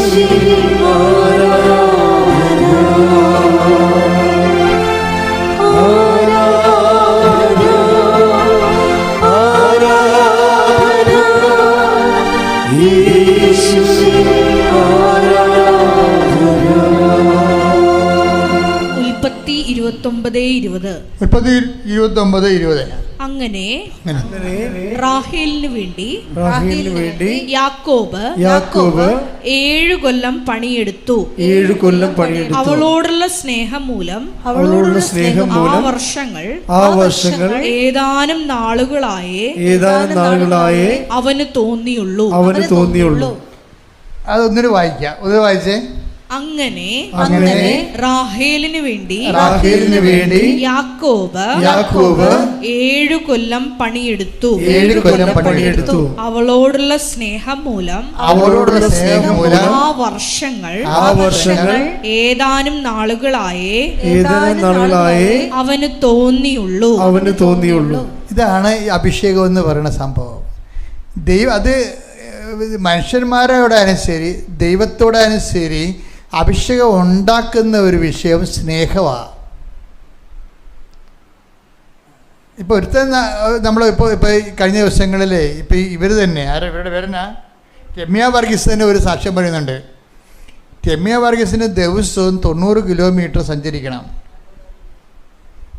ജോലിക്ക് പോകണമെങ്കിലേ വീട്ടിൽ നിന്ന് 90 കിലോമീറ്റർ പോകണം. അപ്പോൾ 2.5 മണിക്കൂർ എടുക്കും.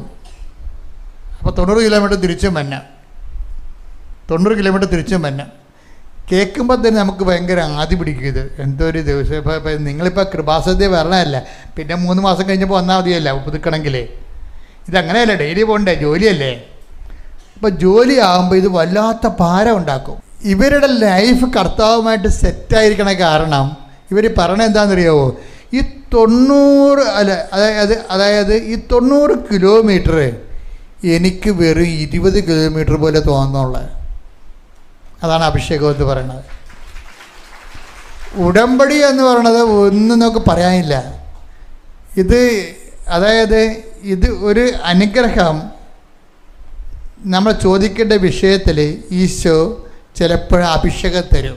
അതാണ് വിഷയം. അനുഗ്രഹം നിങ്ങൾ ദൈവമായിട്ട് അടുപ്പമുള്ള അനുസരിച്ച് കൊണ്ട് അഭിഷേകത്തിന് യോഗ്യതയുള്ള വ്യക്തിയാണെങ്കിൽ അഭിഷേകം തരും. പിന്നെ ഈ 90 കിലോമീറ്റർ വെറുതെ 20 കിലോമീറ്റർ തോന്നത്തേയുള്ളൂ. ഭാരം കുറഞ്ഞു തോന്നും. അതെന്താ വിഷയം? അതുകൊണ്ടാണ് ഈശോ പറയുന്നത് എൻ്റെ ഭാരം ലഘുവാണെന്ന് പറയത്തില്ലേ. അത് അനോയിൻറ്റഡ് ആയിട്ടുള്ള വെയിറ്റേജിന് അങ്ങനെ പറയണത്. നമുക്കൊരു അനോയിൻറ്റിങ് കിട്ടിക്കഴിഞ്ഞാൽ ദൈവസ്നേഹം വർദ്ധിക്കുന്ന അനുസരിച്ച്, ദൈവസ്നേഹം ഒരു വ്യക്തിക്ക് വർദ്ധിക്കുന്ന അനുസരിച്ച്, ഇപ്പം ഞാൻ ഒരു കൊച്ചിനെ വളർത്താത്തതിന് എന്തൊരു പാടാണ്. ഇപ്പോൾ ഈ 90 കിലോമീറ്റർ ഒരു ദിവസം സഞ്ചരിക്കുകയും ചെയ്യണം, 3 കുഞ്ഞുങ്ങളെ വളർത്തണം, പിന്നെ പ്രായമായ 2 മാതാപിതാക്കന്മാരുണ്ട്. പ്രായമായ ഒരു മാതാവിനെ പോലും സംഭവിക്കാതെ എന്തുമാത്രം കന്നുകാലികളാണ് വീട്ടിലുള്ളത് നമ്മുടെ വീട്ടിൽ ഇല്ലേ. എങ്ങനെയും കൊണ്ടേ ആക്ക്, ഓൾഡ് ഏജിൽ കൊണ്ടേ ആക്കാൻ പറയും. ഓൾഡ് ഏജിൽ കൊണ്ടേ എനിക്ക് നിങ്ങളുടെ ഭർത്താവിനെ നോക്കാനൊന്നും പറ്റത്തില്ല, അത് എനിക്ക് നിൻ്റെ അമ്മനെ നോക്കാൻ പറ്റത്തില്ല, എനിക്ക് നിങ്ങളുടെ അപ്പനെ നോക്കാൻ പറ്റത്തില്ല. എന്താ പ്രശ്നം? അവർക്ക് അനോയിൻറ്റിങ് ഇല്ല. നര പശു സമാൻ എന്ന് പറയത്തില്ലേ. നരം പശുവിനെ പോലിരിക്കണം, ഒരു മൃഗമാണ് ശരിക്കും. മറ്റുള്ളവനെ സന്ധിക്കാൻ പറ്റുന്നില്ല എന്ന് പറഞ്ഞാൽ അപ്പം തന്നെ അവർക്ക് നിങ്ങൾ മനുഷ്യത്വത്തിൽ നിന്നും താഴെപ്പോയി, മൃഗമായി. ചില ആൾക്കാർ ഡൈവേഴ്സ് ചെയ്തിരിക്കുന്നത് എന്താണ്? അയാൾക്ക് അപ്പനും അമ്മയും ഉണ്ടെന്ന് പ്രായമുള്ള. അതാണ് വിഷയം. ഡൈവേഴ്സ് ചെയ്ത് വീട്ടിൽ പതിക്കില്ല, പ്രസവിക്കാൻ പോയിട്ട് പിന്നെ വന്നില്ലല്ലോ. എന്താ വരാഞ്ഞതിൻ്റെ കാര്യം? പ്രായമായ അപ്പനും ഉണ്ട്, അതിൻ്റെ പെടലിക്ക് ഇരിക്കുമെന്ന് പറയാം. നിൻ്റെ പെടലിക്ക് ഇരിക്കത്തില്ല മോളെ, നിനക്ക് ദൈവസ്നേഹം ഉണ്ടെങ്കിൽ ഇതിൻ്റെ ഇരട്ടി കാര്യം നിങ്ങൾ ചെയ്യാം. ഇത്തിരി കട്ടിയുള്ള എല്ലാവിധ ഉത്തരവാദിത്വങ്ങൾക്കും അനുഗ്രഹമല്ല നമുക്ക് വേണ്ടത്. അതിൻ്റെ മക്കൾ മനസ്സിലാക്കണം. ഇത്തിരി കട്ടിയുള്ള ഉത്തരവാദിത്വങ്ങൾക്കെല്ലാം നമുക്ക് ബ്ലെസ്സിങ് അല്ല വേണ്ടത്. നമുക്കെന്താ വേണ്ടത്? അനോയിൻറ്റിങ്ങാണ് വേണ്ടത്. ഇത്തിരി നീളം നിൽക്കുന്ന കുറച്ച് കാലങ്ങളുണ്ടാവും ഈ പ്രസംഗം ഉണ്ടെങ്കിൽ തോന്നുകയാണെങ്കിൽ നിങ്ങൾ ബ്ലെസ്സിങ്ങിൽ അല്ല നിങ്ങൾ ഇൻവെസ്റ്റ് ചെയ്യേണ്ടത്, അനോയിൻറ്റിങ് വേണ്ടിയാണ്. ഉടമ്പടിയിൽ എഴുതുമ്പോൾ തന്നെ പറയണം, ഇത് കുറച്ചു കാലം നിൽക്കുന്ന വിഷയമാണെങ്കിൽ എൻ്റെ മക്കൾ അനോയിൻറ്റിങ് എന്ന് പറയണം. ഇപ്പോൾ ഒരു ഓട്ടിസമുള്ള കുഞ്ഞ്, അത് കുറച്ച് കാലം നിൽക്കണേ, ആ കൊച്ചു മരിക്കണവരെ ആ രോഗം ഉണ്ടാകത്തില്ലേ. ചിലപ്പോൾ മാതാപിതാക്കന്മാർ മരിച്ചു കഴിഞ്ഞാൽ ആ കൊച്ചിൻ്റെ രോഗം ചിലപ്പോൾ മാറിയില്ല, വരാത്ത കുടുംബം നമുക്ക് കണ്ടിട്ടുണ്ട്. അപ്പോൾ എന്താ ചെയ്യേണ്ടത്? ഇതിന് കറസ്പോണ്ടിങ് അനോയിൻറ്റിങ് ഉണ്ട്. കാര്യം നമ്മളിങ്ങനെയുള്ളവർ ഒത്തിരി കാണുന്നതാണ് എല്ലാ ദിവസവും. ഇതിന് അനോയിൻറ്റിങ് പ്രാപിച്ചവരുണ്ടെങ്കിൽ നമ്മൾ ഓർക്കും, ദൈവമേ ആ കൊച്ചിനെ ഒരു ദിവസം ഞാൻ എൻ്റെ ബസ്സിൽ കയറിയപ്പോഴേ ആ കുട്ടി എന്നെ തുപ്പി എൻ്റെ മുഖത്തിട്ട്. ഇപ്പോൾ എൻ്റെ ജീവിതത്തിൽ എഴുതി വെച്ചിട്ടുണ്ടത്. ഞാൻ ആ പ്രൈവറ്റ് ബസ്സിൽ ഇരിക്കുകയാണ്, അമ്മയും കുഞ്ഞും അപ്പുറത്തിരിക്കണേ. അപ്പം ഞങ്ങളിരിക്കുമ്പോൾ ആ സമയത്ത് ആ കുഞ്ഞ് കൈ ഇരുന്നുകൊണ്ട് എന്നെ തുപ്പണം, അതിന് ബോധമില്ല കൊച്ചനെ. അപ്പോൾ ഞാൻ തുടച്ച്, പക്ഷേ എന്നോട് സോറി അവർ പറയുന്നുണ്ട്. പക്ഷേ കുട്ടിയെ ഒന്നും ചെയ്യാൻ പറ്റത്തില്ല നമുക്ക്. ഒരു നോർമലായിട്ട് കൊച്ചു തന്നെ ഒരു പിച്ചങ്ങനെ വെച്ചു അത് ചെയ്യാൻ പാടില്ലെന്ന് പറയാം അല്ലേ, നോർമൽ കൊച്ചാണെങ്കിൽ. ഇത് നോർമലല്ലോ. എന്നിട്ടും അതിനെ മടി വെച്ചുകൊണ്ട് അമ്മ കൊണ്ടുപോവുകയാണ്. അത് അനോയിൻറ്റിങ് എന്ന് പറയാം. അനോയിൻറ്റിങ് ഇതിന് കറസ്പോണ്ടിങ് അനോയിൻറ്റിങ് ഉണ്ട്. അപ്പം നിങ്ങൾ ഓർക്ക് ഇങ്ങനെ കൂടുതൽ ഹെവി ലോഡ് നമ്മൾ എടുത്തിട്ട് അനോയിൻറ്റിങ് മേടിക്കണം, അങ്ങനെയല്ല. ഉള്ള വിഷയങ്ങൾ, ഇപ്പം നമുക്ക് ഉള്ള വിഷയങ്ങൾ, ചില വിഷയങ്ങൾ അനുഗ്രഹത്തിൻ്റെ വിഷയങ്ങളല്ല, അനോയിൻറ്റിങ്ങിൻ്റെ വിഷയങ്ങളാണ്, അഭിഷേകത്തിൻ്റെ വിഷയങ്ങളാണ്. അപ്പോൾ എൻ്റെ മക്കൾ ദൈവസ്നേഹം വർദ്ധിക്കാൻ വേണ്ടിയാണ് ഇൻവെസ്റ്റ്മെൻ്റ് എല്ലാം ചെയ്യേണ്ടത്. പത്രം കൊടുക്കുമ്പോഴും ഉപരിപ്രവർത്തനങ്ങൾ ചെയ്യുമ്പോഴും നിങ്ങളുടെ ദൈവസ്നേഹത്തിൽ ലെവൽ കൂട്ടാൻ നോക്കണം. ദൈവസ്നേഹത്തിൽ ലെവൽ കൂട്ടാതെ ജീവിതത്തോടുള്ള കൂടുതൽ ആസക്തികൾ വർദ്ധിപ്പിച്ച് കഴിഞ്ഞാൽ നിങ്ങൾക്കിത് ഭാരമായി വരും. ഇപ്പോൾ ഈശോ പറഞ്ഞില്ലേ, നിങ്ങളോടുകൂടെ 1 മൈൽ പോകാൻ ആഗ്രഹിക്കുന്നതിൻ്റെ കൂടെ നിങ്ങൾ 2 മൈൽ പോകണമെന്ന്. അപ്പം അങ്ങനെ പറഞ്ഞപ്പോൾ നിങ്ങൾ ഓർക്കും ഒരു ഭാരം നമ്മുടെ പെട്ടയ്ക്ക് തന്നതാണോ എന്ന് വിചാരിക്കും. നിങ്ങളോട് കൂടെ ഈശോ അങ്ങനെ പറഞ്ഞില്ലേ? പറഞ്ഞ വചനെടുത്ത് ശ്രുതിക്കട്ടെ. ഹല്ലേലൂയ മത്തായി 5:40-41. മത്തായി 5:40-41. നിന്നോട് വ്യവഹരിച്ച് നിന്റെ ഉടുപ്പ് കരസ്ഥമാക്കാൻ ഉദ്യമിക്കുന്നവന് മേലങ്കി കൂടി കൊടുക്കുക. ഒരു മൈൽ ദൂരെ പോകാൻ നിന്നെ നിർബന്ധിക്കുവനോടുകൂടി 2 മൈൽ ദൂരം പോവുക. അപ്പൊ നിങ്ങൾ ഓർക്ക് ഇത് നടക്കാത്ത കാര്യമാണ്. ഇതെങ്ങനെ 1 മൈൽ പോലും പോകാൻ പറ്റണില്ല, പിന്നെ 2 മൈൽ പോകണമെന്ന് ചോദിക്കാം. പക്ഷെ എന്താ പ്രശ്നം വെച്ച് കഴിഞ്ഞാൽ ഇതിൻ്റെ അനോയിൻറ്റിങ്ങിലേക്ക് പോകാനാണ് ഈശോ പറയണത്. കാര്യം അങ്ങനെ അനോയിൻറ്റിങ് കിട്ടിക്കഴിഞ്ഞാൽ 1 മൈൽ ആവശ്യപ്പെടുന്നതിന് കൂടെ നമ്മൾ 2 മൈൽ പോയാലും നമുക്ക് 2 കിലോമീറ്റർ ഫീൽ ചെയ്യത്തുള്ളൂ. അതാണ് അതിൻ്റെ വിഷയം. കാര്യം അത് ലെവല് വേറെയാണ്. ബൈബിള് വേറെ ആയതുപോലെ തന്നെ ഇതിൻ്റെ ലെവലും വേറെയാണ്. നിങ്ങളോട് ഇപ്പോൾ 2 മൈൽ, ഇപ്പം നിങ്ങളവർക്ക് മൈല് നടക്കണ കാര്യമാണ് അച്ഛൻ പറഞ്ഞത്, നടക്കണ കാര്യമല്ല. മറിച്ച് നമ്മുടെ ജീവിതത്തിലൊരു ഭാരം വന്നാൽ, ഇപ്പോൾ ഒരു കൊച്ചിനാണ് കുഴപ്പമെന്ന് വിചാരിച്ചോ, അപ്പോൾ നിനക്കിത് ദൈവമേ ഇത് ചത്ത് കിട്ടി വെച്ച ഭാഗ്യമായിരുന്നു നമ്മൾ ഓർക്കും. അപ്പോഴേക്കും നമ്മളൊരു വഴി കാണുന്ന 2 കുഞ്ഞുങ്ങൾക്ക് കുഴപ്പമുള്ള അമ്മമാരെ കാണുന്നത്. ഞാനൊരു വീട്ടിൽ ചെന്നപ്പോൾ എനിക്ക് സങ്കടം തോന്നിപ്പോയി. ഞാൻ പൂങ്കാവിലൊരു വീടിൻ്റെ അവിടെ റോഡിൽ കൂടെ നടക്കുമ്പോൾ എന്നൊരു ചേടത്തി വന്ന് പെട്ടെന്ന് വിളിച്ച്, ജോസപ്പച്ചനല്ലേ എന്ന് ചോദിച്ചു. ഞാൻ പറഞ്ഞു അതെ, ഒന്ന് വരുവാ. ഞാൻ ചെന്നപ്പോഴുണ്ട് അച്ഛൻ 1 മിനിറ്റ് എന്ന് പറഞ്ഞു. 1 മിനിറ്റ്. അപ്പോൾ ഒരു പ്ലാസ്റ്റിക് പാകൊണ്ടെന്ന് വിരിച്ച്. അപ്പം ഞാനവിടെ എനിക്ക് മുട്ടുകുത്തി പ്രാർത്ഥിക്കാനായിരിക്കും എന്ന് വിചാരിച്ച്. അപ്പം പിന്നെ എന്താ, പിന്നെ 2 പിള്ളേരെ കൊണ്ടുവന്ന് കിടത്തി. ഞാൻ ഞെട്ടിപ്പോയി. അത് കിടന്ന് വലുതാകണ പിള്ളേർ, അതിന് കമന്ന് വീണ് വട്ടി കിടക്കുകയാണ്. അങ്ങനെ ആ അമ്മയും ഒരു ഡൈവേഴ്സും ഇല്ലാതെ ആ വീട്ടിൽ നിന്ന് പോകാതെ ആ കുഞ്ഞുങ്ങളെ നോക്കുന്നുണ്ട്. അതാണ് അഭിഷേകം എന്ന് പറയണത്. എൻ്റെ മക്കളെ, നിങ്ങൾക്ക് ചിലർക്ക് പറ്റിക്കുന്ന അബദ്ധം എന്താണെന്നറിയാവോ? രമ്യ വർഗീസ് ഇവിടെ പറയണില്ലേ? എന്താ പ്രശ്നം? നിത്യതയെക്കുറിച്ച് യു ഹാവ് നോ ഐഡിയ. അതാണ് പ്രശ്നം വന്നിരിക്കുന്നത്. നിത്യതയെക്കുറിച്ച് ആശയം ഉണ്ടെങ്കിൽ അപ്പായുമായിട്ട് കണക്റ്റഡ് ചെയ്ത് ഈശോ കണക്ട് ചെയ്ത് തരും. നിങ്ങൾ നിത്യതയെക്കുറിച്ച് നിങ്ങൾക്ക് കൂടുതൽ നിങ്ങൾക്ക് ബോധം വളരുന്നതനുസരിച്ചുകൊണ്ട് ഈശോ അപ്പായുമായിട്ട് കണക്ട് ചെയ്ത് തരും. അപ്പായുമായിട്ട് കണക്ട് ചെയ്താൽ ശരിക്കും പറഞ്ഞാൽ അനോയിൻറ്റിങ് തുടങ്ങുന്നത് അങ്ങനെയാണ്, പതുക്കെ. കാര്യം ത്രിത്വിക ദൈവം നമ്മളിൽ ഇറങ്ങി വസിക്കുമ്പോഴാണ് ഈ അനോയിൻറ്റിങ് നമുക്ക് ഫീൽ ചെയ്യണത്. കാര്യം എന്ത് ക്ലേശമായാലും നമ്മൾ പുഷ്പം പോലെ എടുക്കും. എന്താണ്? ദൈവത്തിൻ്റെ സ്നേഹത്തിൽ നമ്മൾ നിറയും. ഉടമ്പടി എന്ന് പറയുമ്പോൾ ഇപ്പോൾ രമ്യ വർഗീസ് ഞാനങ്ങ് ഓർക്കുക, നിങ്ങളൊന്ന് ഓർത്ത് നോക്കിയേ. അവരുടെ ഓരോ കാര്യവും ഓർത്ത് കഴിഞ്ഞാൽ അവരുടെ ലൈഫൊന്ന് നോക്കിയേ. ഹസ്ബൻഡ് ഇല്ല, നല്ല ചെറുപ്പക്കാരത്തിയാണേ. അവരുടെ ലൈഫിൽ നിന്നാണ് ഹസ്ബൻഡ് പോയിരിക്കണത്. അപ്പം അതുപോലെ ആ ഒരു അവസ്ഥയിൽ നിന്ന് പിന്നീടുണ്ടാകുന്ന ജീവിത പ്രശ്നങ്ങളൊക്കെ എങ്ങനെയാണ് ഇവർ കൈകാര്യം ചെയ്യണത്? ഇനി ഇവർ ദൈവവുമായിട്ട് ഇങ്ങനെ ജീവിക്കുന്ന കാരണം, ഇവർ ആത്മീയത സത്യസന്ധമായത് കാരണം ദൈവം എല്ലാ കാര്യവും അവർക്ക് ചെയ്തു കൊടുക്കും. അതിൽ 2 ആഴ്ചക്കുള്ളിൽ വീട് കിട്ടിയെന്ന് പറഞ്ഞാൽ അവർ പട്ടണത്തിൽ പോകുന്ന, ആ കാട്ടിൽ നിന്ന് പോകുന്നവർ, പട്ടണത്തിലോട്ട് പോകുന്നവർ, അവിടെ എല്ലാ ആശങ്കയും മാറി അവിടെ ലൈഫ്, അവരുടെ വഴി. ഇപ്പോൾ അവർ പറയണതെന്ന് വെച്ചാൽ ഒരു വാക്കൊരു പറഞ്ഞിട്ടുണ്ട്, അതായത് എൻ്റെ ശക്തി, അതായത് ഈ എല്ലാ വിഷയവും അവർ ആക്ടിവേറ്റ് ചെയ്യണത് ഉടമ്പടി നേർച്ച വസ്തുക്കൾ വെച്ചാണ്. ഉടമ്പടി നേർച്ച വസ്തുക്കളെ വെച്ച് അവർ പറയുന്നതെന്നറിയാമോ? അതായത് ഉടമ്പടി വസ്തുക്കൾ ഉപയോഗിച്ച് ആണ് ഞാൻ ശക്തി പ്രാപിക്കണമെന്നാണ്. ഉടമ്പടി നേർച്ച വസ്തുക്കൾ ഉപയോഗിച്ചാണ് ഞാൻ ശക്തി പ്രാപിക്കണമെന്ന്. എന്തങ്ങനെ പറയാൻ കാരണം വെച്ച് കഴിഞ്ഞാൽ, നിങ്ങൾക്കറിയാമല്ലോ ഉടമ്പടിയിൽ അതൊരു ഡെലിവറൻസ് ബ്ലെസ്സിങ്സാണ് കൊടുക്കുന്നത്. ആ നേർച്ച വസ്തുക്കളിലെല്ലാം കുർബാന ചൊല്ലിക്കഴിഞ്ഞതിന് ശേഷം പ്രത്യേകം മുറി വെച്ച നേർച്ച വസ്തുക്കളെ ഡെലിവറൻസ് ബ്ലെസ്സിങ് ചെയ്യും. അതതിൻ്റെ പവർ ഇൻകൾക്കേറ്റ് ചെയ്യുന്ന ബ്ലെസ്സിങ്സാണത്. ഇപ്പോൾ നമ്മൾ സാധാരണ സിമ്പിൾ ബ്ലെസ്സിങ്സ് ഉണ്ട്, അതല്ല. മറിച്ച് അത് ദൈവത്തിന് കാഴ്ചവെക്കണം, അങ്ങനെയല്ല. മറിച്ച് ഇതിൻ്റെ പവർ ഇൻകൾക്കേറ്റ് ചെയ്യുന്ന ഡെലിവറൻസ് ബ്ലെസ്സിങ്സ് ഉണ്ട്. ആ കാസ്റ്റിംഗ് പ്രെയറുമൊക്കെ ആയിട്ട് ബന്ധമുള്ളതാണത്. അപ്പോൾ അത് ചെയ്ത് കഴിയുമ്പോൾ പിന്നെ എന്താ പറ്റണത്? നമ്മളും വിശ്വാസ പ്രമാണം ചൊല്ലി അത് പ്രയോഗിച്ച് കഴിയുമ്പോൾ വിശ്വാസ പ്രയോഗമാകണത്. വിശ്വാസം നമുക്ക് പ്രഖ്യാപിക്കാം, വിശ്വാസം പ്രാർത്ഥനയിലേക്ക് എക്സ്പ്രസ് ചെയ്യാം. പിന്നെ എന്താ? വിശ്വാസ പ്രയോഗം. ഏറ്റവും കൂടുതൽ വിശ്വാസ പ്രയോഗം ഉള്ളത് ഉടമ്പടിയിലാണ് ശരിക്കും പറഞ്ഞാൽ. ഇപ്പോൾ ഇവർ തന്നെ ഒരു വീട് കണ്ട്, ആ വീട് കണ്ടപ്പോഴെന്തുകൊണ്ടാണ് നമ്മൾ ചില ആൾക്കാർ 50 വീട് കാണത്തില്ലേ? 50 വീട് കണ്ടാലും ഒന്നും ഉറക്കത്തില്ല. ഇതാണ് എന്തൊരു വീട്ടിൽ ഭയങ്കര തിരക്കുക, കൊടുക്കണം, അഡ്വാൻസ് കൊടുക്കണ വേണ്ടേ, കൊടുത്താൽ പോകുക, ആ വീട്ടിൽ താമസിക്കാൻ പറ്റുക, ഇങ്ങനെ അങ്കലാപ്പും നിലവിളിയുമായിട്ട് നടക്കും. അഡ്വാൻസ് കൊടുക്കുകയില്ല. ഇങ്ങനെ എത്രയോ പേര് അങ്ങനെ ചെയ്യണത്. അതാണ് ലൗകികമായിട്ട് ചെയ്യണമെന്ന് പറഞ്ഞത്. പക്ഷെ ഇതങ്ങനെയല്ല. ഒരു ഒറ്റ വീട് പോയി കാണുന്നു, അപ്പം തന്നെ ഉടമ്പടി തൈലങ്ങും ഉടമ്പടി ഉപ്പ് കൊണ്ട് ഇട്ടു, ഈശോ നിൻ്റെ അവകാശം സ്ഥാപിച്ചിരിക്കണം. ഇതെൻ്റെ വീടല്ല, ഞാൻ പൊറുക്കാൻ പോണത് നിൻ്റെ വീട്ടിലാണ്.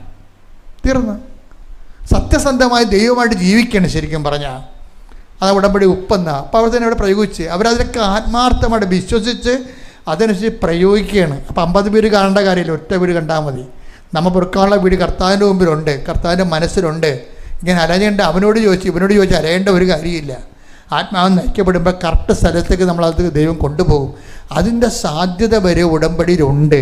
എൻ്റെ മക്കൾ അച്ഛൻ്റെ സുവിശേഷ വേല കേട്ടിട്ട് പതുക്കെ ഇതിലേക്ക്, ഈ അനോയിൻറ്റിങ്ങിലേക്കും കർത്താവിൻ്റെ കൃപയിലേക്കും വരാൻ അനുഗ്രഹത്തിൻ്റെ ഒപ്പം തന്നെ അഭിഷേകം നേടിയെടുക്കാൻ വേണ്ടി ബോധപൂർവ്വം ശ്രമിക്കണം. പരിശുദ്ധ പരമാ ദിവ്യ കാരുണ്യത്തിന് ആരാധനയും സ്തുതിയും പുകഴ്ചയും ഉണ്ടായിരിക്കട്ടെ. പരിശുദ്ധ പരമാ ദിവ്യ കാരുണ്യത്തിന് ആരാധനയും സ്തുതിയും പുകഴ്ചയും ഉണ്ടായിരിക്കട്ടെ. പരിശുദ്ധ പരമാ ദിവ്യ കാരുണ്യത്തിന് ആരാധനയും സ്തുതിയും പുകഴ്ചയും ഉണ്ടായിരിക്കട്ടെ.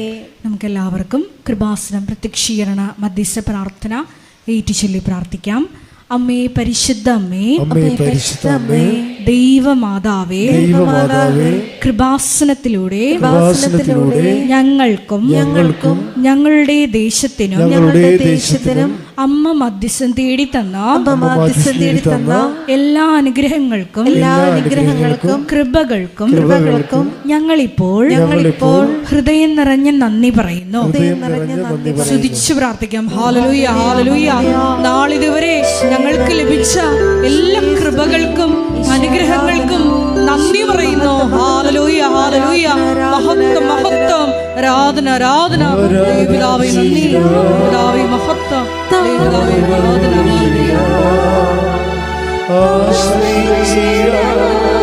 ദിവ്യകാരുണ്യത്തെ ആരാധിച്ചിടാം,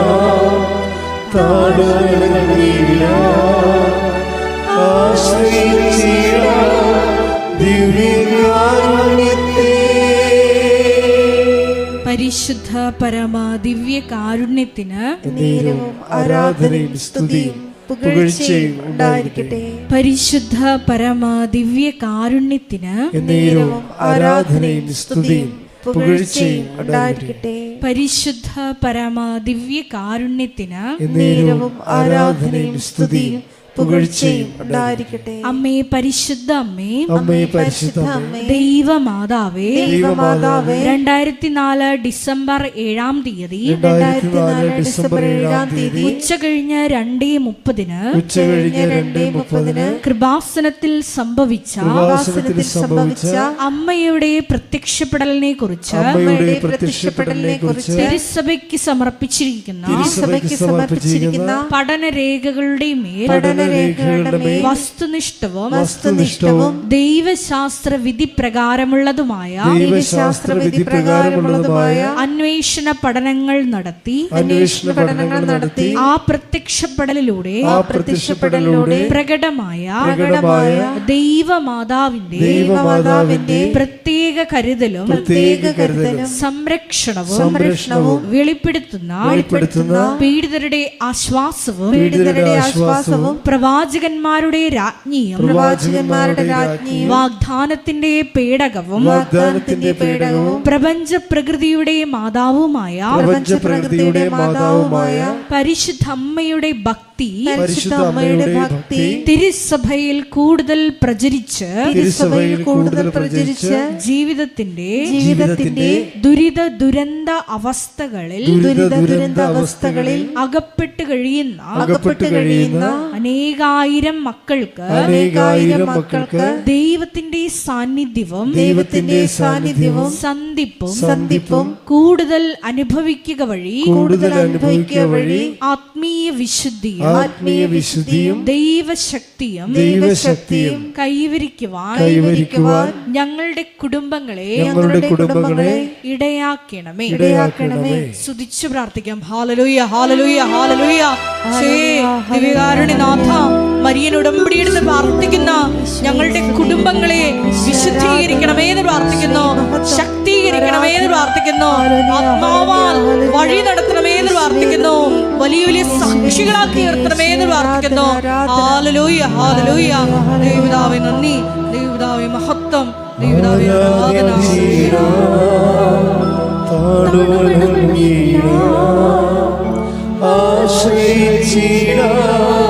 ദിവ്യകാരുണ്യത്തെ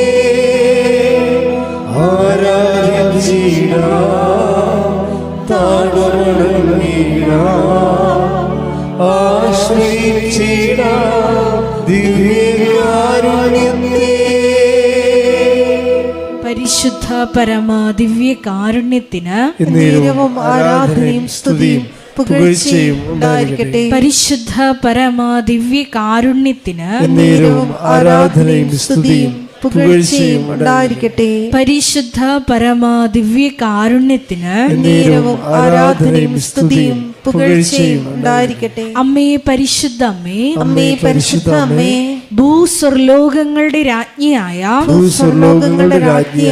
അങ്ങേയ്ക്ക് ഭൗമ സംരക്ഷണത്തിനായി പ്രപഞ്ച പ്രകൃതിയെ തന്നെ തിരുസഭ പ്രതിഷ്ഠിക്കുവാൻ ഈ പ്രത്യക്ഷീകരണം വഴി ഇടയാക്കണമേ.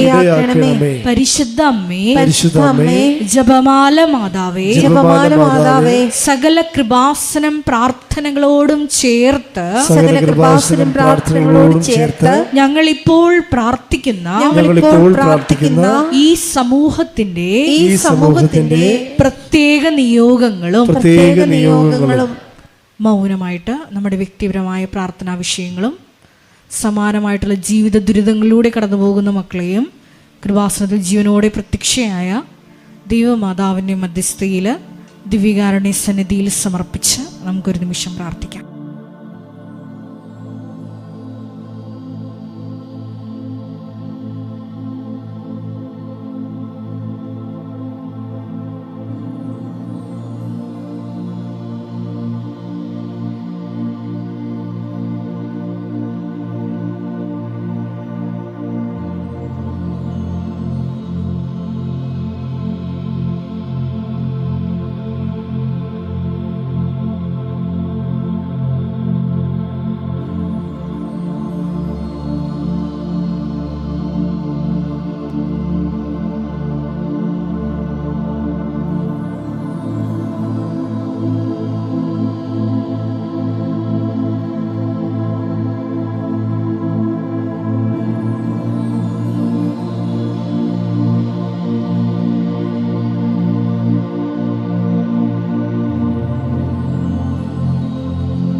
അമ്മയുടെ പ്രത്യക്ഷീകരണത്തിന്റെ ഈ അനുഗ്രഹവേളയിൽ ഞങ്ങൾക്ക് സാധിച്ചു തരുവാൻ കനിയണമേ. ആമേൻ. സ്തുതിച്ചു പ്രാർത്ഥിക്കാം. Hallelujah, hallelujah, hallelujah, hallelujah.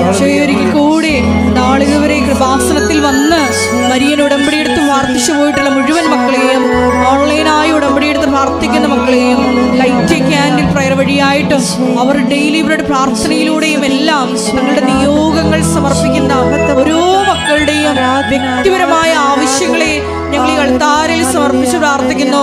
ഏറെ പ്രത്യേകമായിട്ട് ജീവിത ദുരിതങ്ങളിലൂടെ കടന്നു പോകുന്ന മക്കളുടെ പ്രത്യേകമായ നിയോഗങ്ങളെ ഈ അൾത്താരയിൽ സമർപ്പിച്ച് പ്രാർത്ഥിക്കുന്നു. ഗുരുതരമായിട്ടുള്ള രോഗാവസ്ഥകളിലൂടെ കടന്നു പോകുന്ന മക്കളെ ഈ അൾത്താരയിൽ സമർപ്പിച്ച് പ്രാർത്ഥിക്കുന്നു. കടഭാരത്താൽ വലയുന്നവരെയും, ജോലി ഇല്ലാതെ വിഷമിക്കുന്നവരെയും, വിവാഹബന്ധം പിരിഞ്ഞു നിൽക്കുന്നവരെയും, മക്കളില്ലാതെ വിഷമിക്കുന്ന ദമ്പതികളെയും, കുഞ്ഞു മക്കളെയും പ്രത്യേകമായിട്ട് സമർപ്പിച്ച് പ്രാർത്ഥിക്കുന്നു. ഈശോയെ, നിന്റെ ശക്തി എല്ലാ മേഖലകളിലും ഈ ആരാധനയുടെ യോഗ്യതയാൽ പ്രകടമാക്കണമേ എന്ന് പ്രാർത്ഥിക്കുന്നു. കൃപാസനത്തിൽ നടന്ന പരിശുദ്ധ അമ്മയുടെ പ്രത്യക്ഷീകരണ സ്ഥിരീകരണത്തിനായി മക്കളുടെ നിയോഗങ്ങളെ ഏറ്റെടുക്കണമേ എന്ന് പ്രാർത്ഥിക്കുന്നു. Hallelujah, hallelujah, hallelujah. മഹത്വം, മഹത്വം, ആരാധന, ആരാധന. Hallelujah, hallelujah, hallelujah. നമുക്ക് എല്ലാവർക്കും എഴുന്നേറ്റ് നിന്നുകൊണ്ട് കരങ്ങളടിച്ചുകൊണ്ട് ദൈവസ്നേഹത്തോടെ സന്തോഷത്തോടെ ദൈവത്തെ മഹത്വപ്പെടുത്തി ഗായക സംഘത്തോട് ചേർന്നുകൊണ്ട് പാടി പ്രാർത്ഥിക്കും.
രോഗസൗഖ്യ പ്രാർത്ഥനയിലേക്ക് പോവുകയാണ്.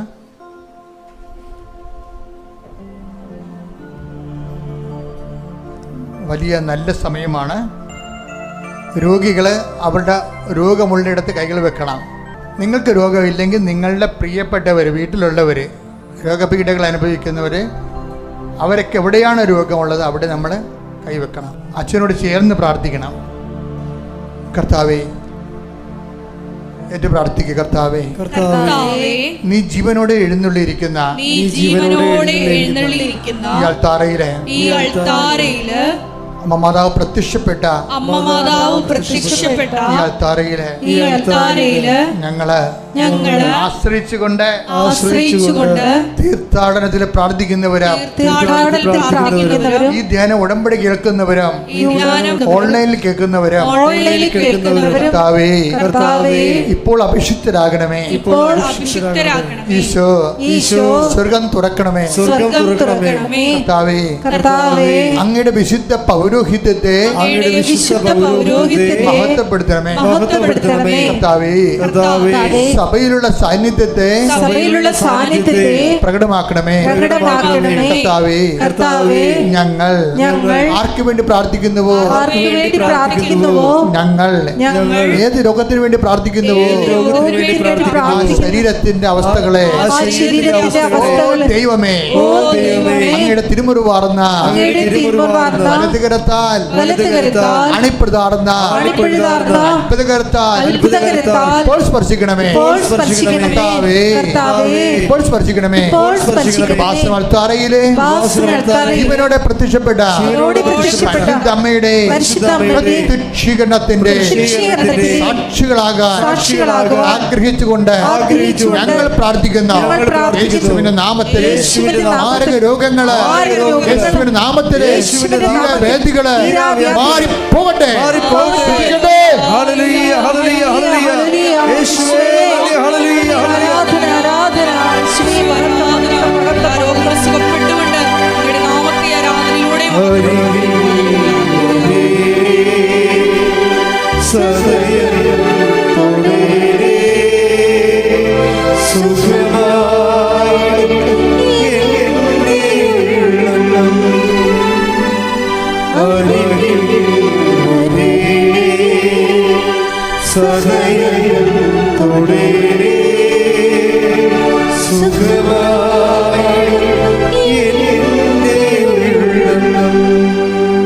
എൻ്റെ മക്കള് ജോലിയില്ലാത്തവര്, ഭവനരഹിതര്, പല പല പരീക്ഷ കഴിഞ്ഞതിന് ശേഷം അതിൻ്റെ റിസൾട്ട്, അനുകൂലമായ റിസൾട്ട് വെയിറ്റ് ചെയ്യുന്നവർ, ചില സ്കൂളുകളിലെ കോളേജുകളിലും അഡ്മിഷൻ കിട്ടാതിരിക്കുന്ന മക്കൾ, അവരുടെ മാതാപിതാക്കന്മാർ, വിസ പുതുക്കി കിട്ടാൻ വേണ്ടി വേദനയോടെ പ്രാർത്ഥിക്കുന്നവർ, അവരുടെ മാതാപിതാക്കന്മാർ, ആ മേഖലകളിലെല്ലാം സാമ്പത്തികമായ ബാധ്യതകൾ, ജപ്തി നടപടികൾ, കടങ്ങൾ, കേസുകൾ, വ്യാജ കേസുകൾ, ആ മേഖലകളിലെല്ലാം കർത്താവിൻ്റെ കൃപ ചൊരിയാൻ വേണ്ടി അച്ഛൻ പ്രാർത്ഥിക്കുന്ന സമയമാണ്. എൻ്റെ മക്കൾ ഇടിമുഴക്കം പരിശോധിച്ചുകൊണ്ടിരിക്കട്ടെ. കർത്താവിൽ നിൻ്റെ ഉന്നതമായ നാമത്തിന് സ്വസ്ഥം ചെയ്യുന്നു. കർത്താവിൽ നിൻ്റെ വിശുദ്ധ പൗരോഹിത്യത്തെ മഹത്വപ്പെടുത്തണമേ. കർത്താവിൽ സഭയിലുള്ള സാന്നിധ്യം ദൃഢമാക്കണമേ. ജപ്തി നടപടികൾ, കർത്താവെ ജോലിയില്ലാത്ത അവസ്ഥകൾ, വിദേശ ജോലികൾ, വിദേശ യാത്രകൾ, വിസ പുതുക്കി കിട്ടാത്ത അവസ്ഥകൾ, വിവാഹം ഒത്തുവരാത്ത അവസ്ഥകൾ, മക്കളില്ലാത്ത അവസ്ഥകൾ, ജീവിതമാർഗം മുട്ടിപ്പോയ അവസ്ഥകൾ, വരുമാനമാർഗം അടഞ്ഞുപോയ അവസ്ഥകൾ, യേശുക്രിസ്തുവിന്റെ നാമത്തിൽ എല്ലാ ജീവ ദുരിതങ്ങൾ, ജീവ തടസ്സങ്ങൾ കർത്താവിന്റെ നാമത്തിൽ മാറിപ്പോകട്ടെ.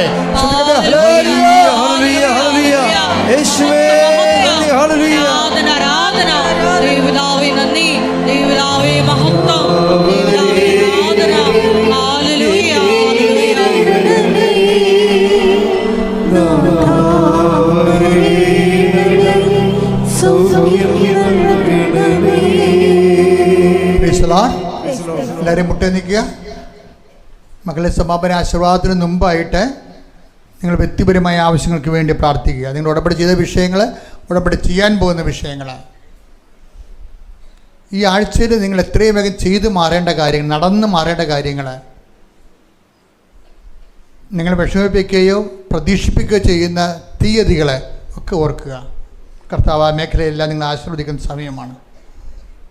ജീവിതമാർഗങ്ങൾ, ആലോചനപ്പെടുത്തുന്ന വ്യക്തികൾ, സങ്കടപ്പെടുത്തുന്ന സാഹചര്യങ്ങൾ, കേസുകൾ എല്ലാം ഓർക്കുക. കർത്താവെ, അങ്ങയുടെ മക്കൾക്ക് വേണ്ടി ഞാൻ പ്രാർത്ഥിക്കുകയാണ്. ഈശോ, നിൻ്റെ തിരുമുറുപാടുന്ന വലുതുകരം കുഞ്ഞുങ്ങളുടെ മക്കളുടെ ശിരസിൽ വെക്കണമേ.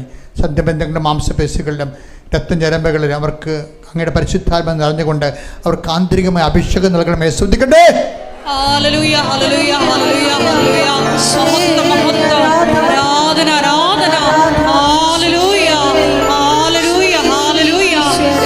എൻ്റെ കർത്താവിന് ഉന്നതമായ നാമത്തിൽ, സഭയുടെ അധികാരത്തിൽ, കുരിശിൻ്റെ അടയാളത്തിൽ ദൈവസത്യ മാർഗ തടസ്സങ്ങൾ, ജീവിത ദുരിതങ്ങൾ യേശുവിന്റെ നാമത്തിൽ മാറിപ്പോകട്ടെ. Hallelujah, hallelujah, hallelujah, hallelujah, hallelujah. മഹത്വം, മഹത്വം, ആരാധന, ആരാധന. ഹല്ലേലൂയ, ഹല്ലേലൂയ, പരിശുദ്ധ